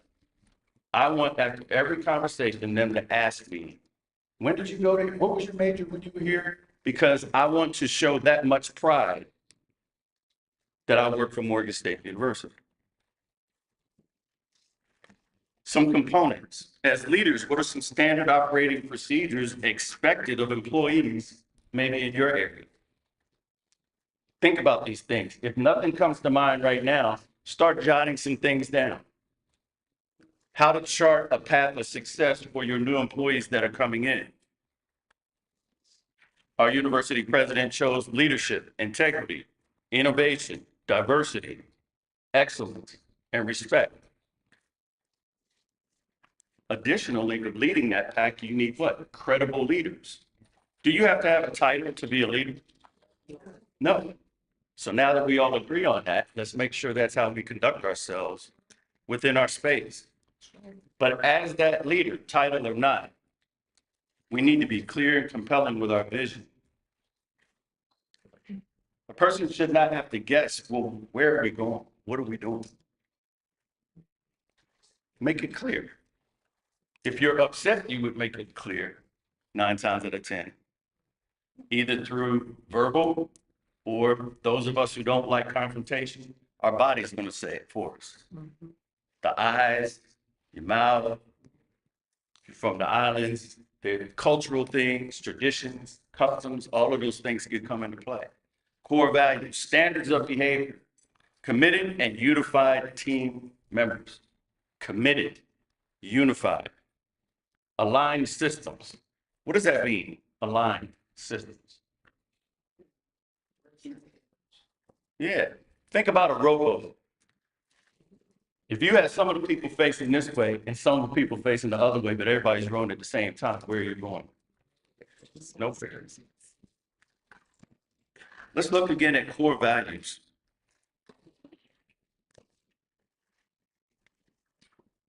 A couple of things that stand out. Principles, foundational, values, non-negotiables. What's another word for that? Standards. Standards, boundaries.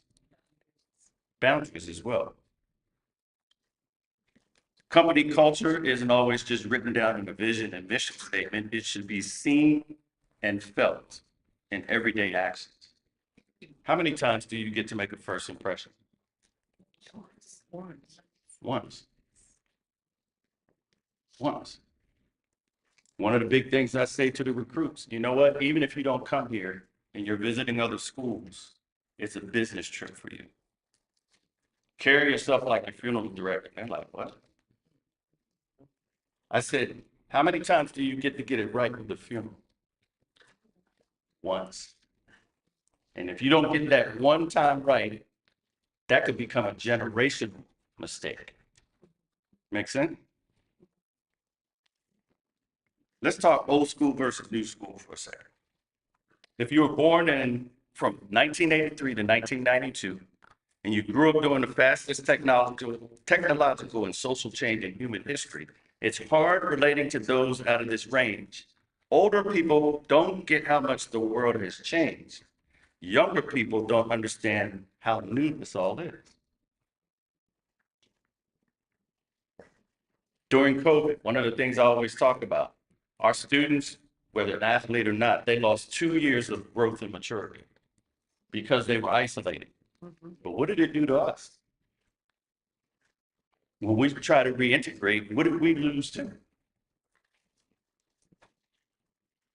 Then new school, secrets of strong connections. Speak with impact, listen. That word intention, intentional. Being intentional. 11 things emotionally intelligent people do to have powerful conversations. Look this up, utilize it. Within your office, across campus, which are our internal stakeholders, but also your external stakeholders. Always use this. People have goals, athletes have expectations. As a new employee coming onto Morgan State University, name one expectation you had or had when you first came on. Anybody? Higher pay. Give me another. Say again. Unity. Advancement. Advancement. Workspace. Workspace. Strong student support. Strong student support. You notice how all of this intersects and creates what your culture is going to look like. And that's why I asked the question, because I'm saying these, I want you to say these things out loud, because there may be something that you don't have in your office that you hear somebody else say, that you've never even interacted with before. So, who are we bringing on campus? How do we create that method, that recipe? What motivates you? What culture are you creating within your office? We want folks that are hard workers, are dedicated, enjoy what they do. We want non-traditional. Some of us as staff have been, motivating other staff members, go back to school, celebrate it, celebrate it. Look for the best of the best. So that's part of standards of behavior. That's part of that recipe, that formula as well. This goes into, again, a committed and unified team. Unified being one of those main words. Championship culture is going to contain energized and engaged team members. The presenter before me talked about, or no, I think it was someone in the front row talked about asking, hey, how are you doing before a meeting? How's everything going? Mean it when you say it. Don't be surprised when you ask somebody how they're doing and they're like, today just isn't a good day. And then you're like, would you ask? Let's talk mental wealth, psychological safety in the workplace. What is mental illness? Health conditions involving changes in emotion, thinking, or behavior, or a combination of these, and mental illnesses are also associated with distress and/or problems functioning in social, work, or family activities. American Psychiatric Association. How do you create psychological safety in your organization? Any manager, supervisor, how do you create that? I've heard the stories of, well, what if my supervisor is the key to my anxiety? Right? Somebody asked that earlier during the other presentation. So as a supervisor, manager, how do you create psychological safety? To understand and not to respond. Okay, listen to understand, not to respond. I think we need to do that at marriages. We need to do that as parents, siblings. I'm an only child, so I don't know nothing about that. Positive acknowledgement, Positive acknowledgement, clear expectations and goals. clear expectations and goals. Absolutely. Absolutely. Well, let's do this too. Look at this graphic. Sometimes the chains that prevent us from being free are more mental than physical. What do they used to say? I'm from the country too, so don't judge a book by its cover. Don't judge a book by its cover. Well, she doesn't look like I can talk to her. Have you tried? Have you tried? Communication is the key to everything we do, be it sports, be it law enforcement, military, anything that you do. Hell's Kitchen, yes, Jeff? Acknowledgement. This is one of the ones I love. Good habits have a cost, bad habits have a price. I'm gonna say it again. Good habits have a cost. Bad habits have a price. For those of us who, what did he do wrong? What's he doing?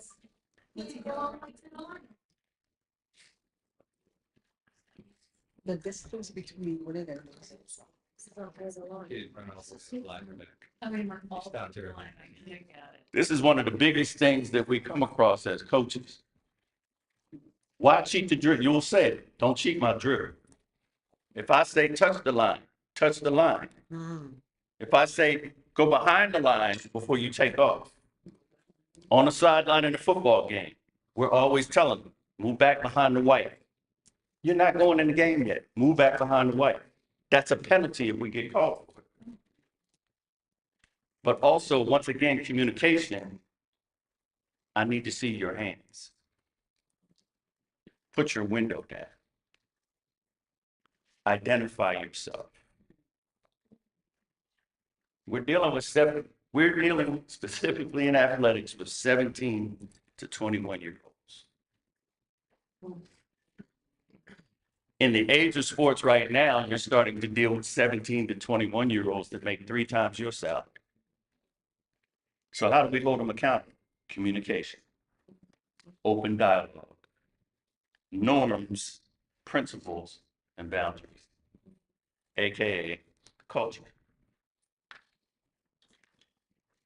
Company culture is not static. It needs to be built intentionally and evaluated regularly to stay relevant to business developments and employee needs.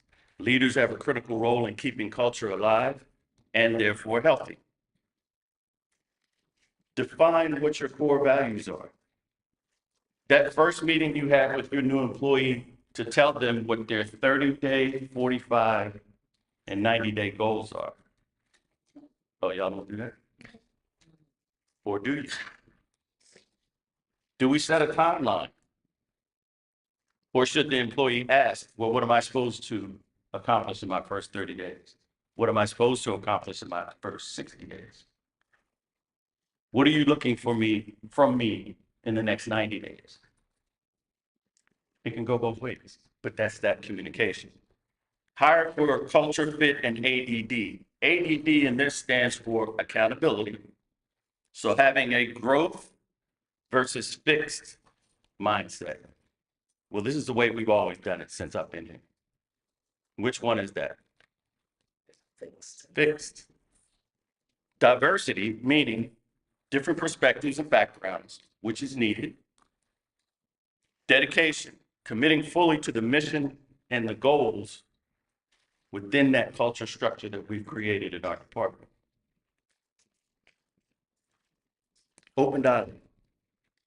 Any questions on anything?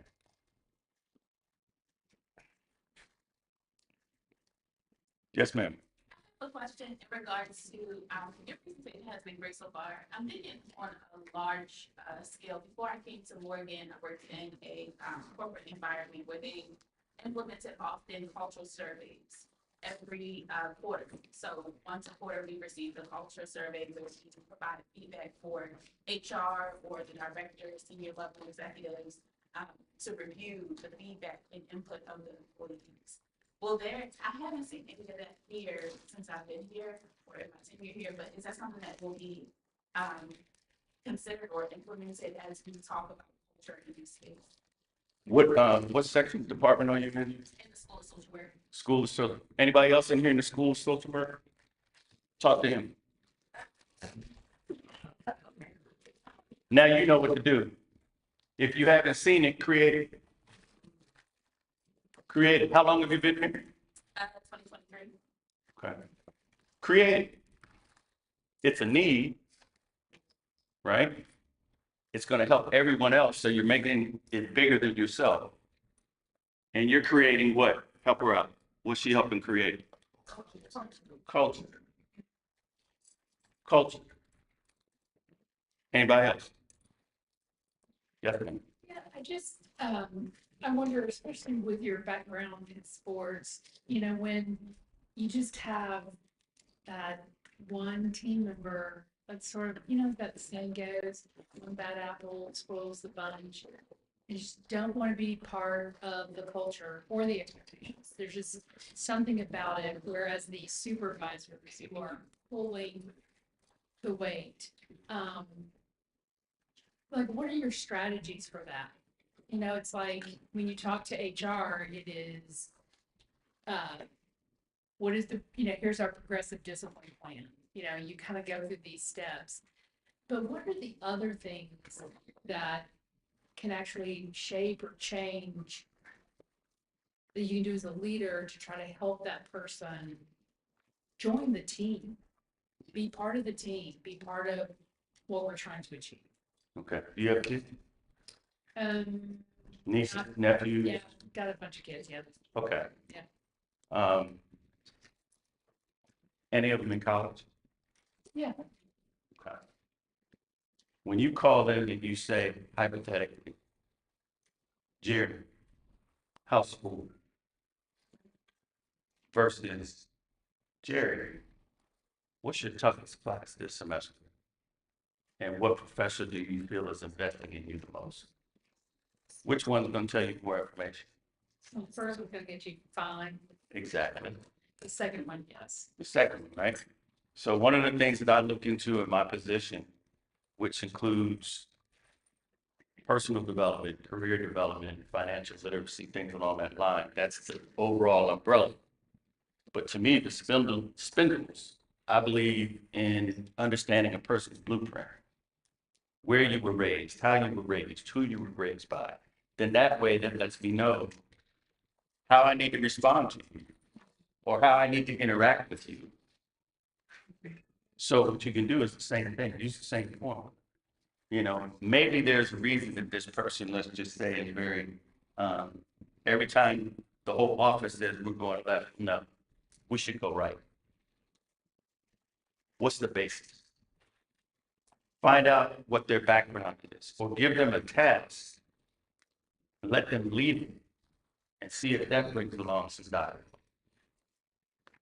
But sometimes just back away from the situation, try to figure out what's the background with this individual or set of individuals. Because, you know, sometimes assumption by association, but sometimes that association is the issue. Right? Did that help? Appreciate your advice. Thank you. Any other questions? Okay, well, if there's no other questions, I want to thank the Office of the President for this opportunity. I want to thank Dr. Linda Mellinger for helping me to have this opportunity, support of my athletic director, Dina Freeman Patton. A lot of my colleagues are here, my supervisor, Ms. Keisha Campbell. But before we actually wrap up, As mentioned, both of my parents are retired school teachers. They're both in their 90s. It's a full circle moment for me because I never wanted to be a part of education. Because my dad used to always make me grade his papers when I want to be outside. But now it's become one of the most rewarding things that I've done in my career. So this is what I need, because I'm in athletics. I need everybody to put up one bear paw.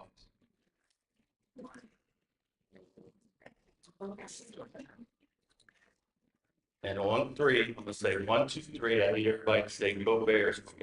All right, 1, 2, 3. Thank you, Dale. Appreciate that. As always, go Bears.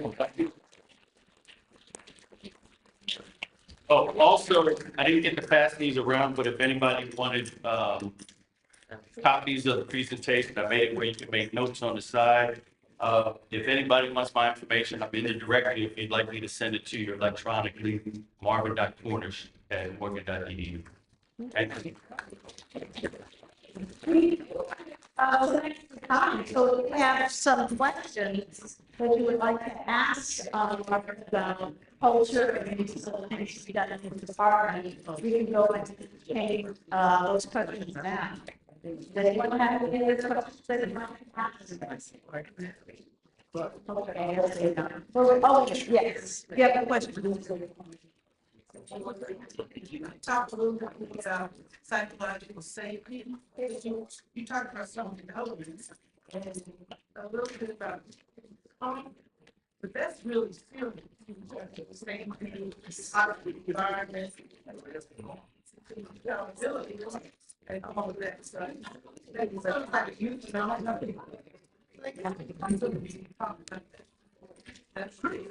So the question was in regards to providing psychological safety and what that looks like.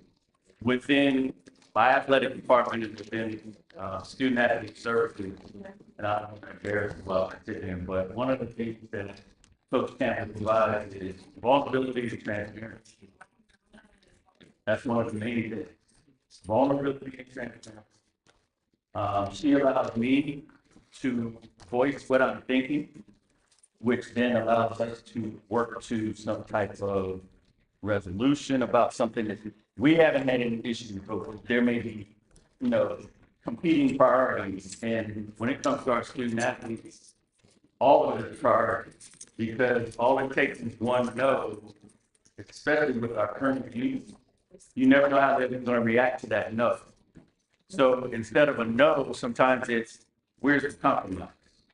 Or how can I make that no a little easier to tolerate? Because it's going to have to be a no. But the no is what? Conditions, positive conditions. So psychological safety, again, communication is the first aspect of it. Communication then builds trust. Then together with that trust, you can build value. Does that help? Yes.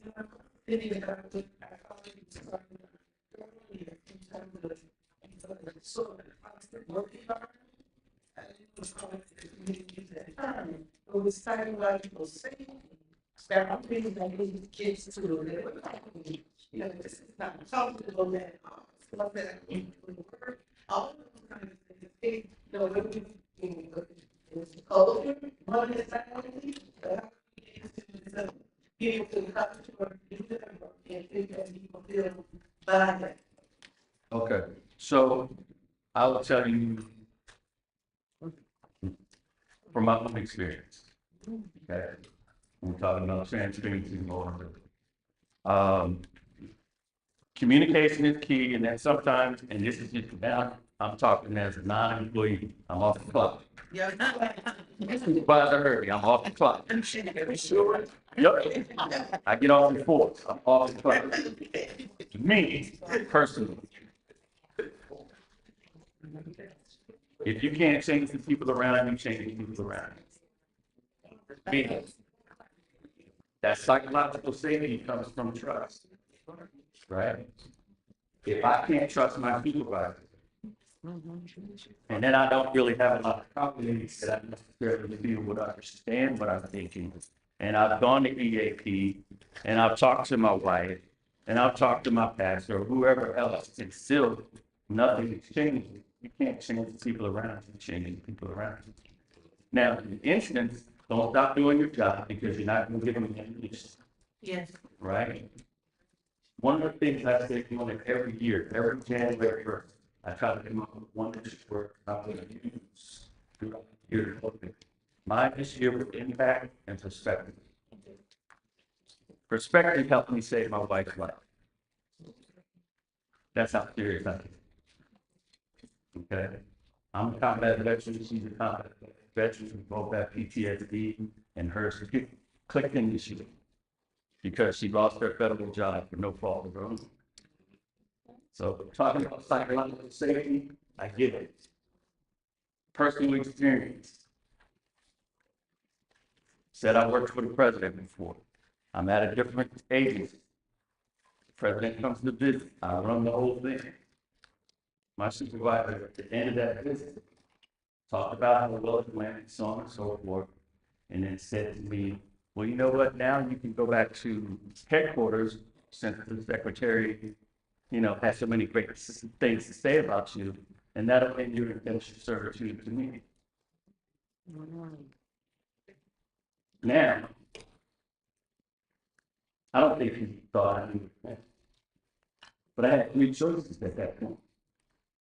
Educate him, you know, sir, that's very inappropriate and offensive, blah, blah, blah, blah, blah.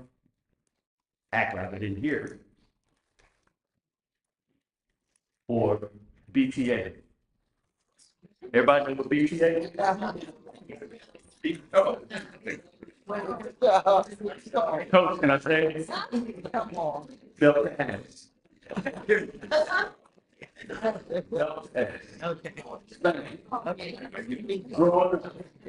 Right? That's how I grew up in the country. Right? I suffered 6 months of depression and imposter syndrome. I'm just shaking my hand with the president of the United States. But the person I'm supposed to trust with my career tried to minimize me. But see, sometimes with that psychological safety, it also includes thinking about something that's bigger than you, but here's the thing. The same executive protection detail that ushered the president in would have had to walk me out in handcuffs. And they look like me. So what did we do? Did I win my lawsuit? Absolutely. I won. But that psychological safety, even though I won, was removed from me because my entire career in the Department of Veterans Affairs, I worked for the top people. I win my lawsuit, and then they say to me, we're going to have you now work for the deputy director so you don't have to report to him. Well, hold on. I won, but you now have me working for the number 2, which on my record, it's not going to say you won your lawsuit. It's going to say I now work for the deputy director. On average, when you read that, what do you want to think? What did I do wrong? What did he do wrong? Right? When you can't change the people around you, change the people around you. Brought me to what we said. I never looked at it.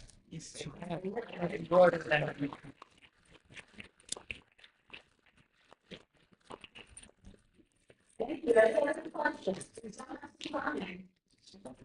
Well, we do have we have the section right here, 8 minutes for faculty and staff. So everyone is invited, and please take time to go to the meeting section, what's nice, stuff, and some stacks and food. Can you play the video? Oh, can you play the video? That's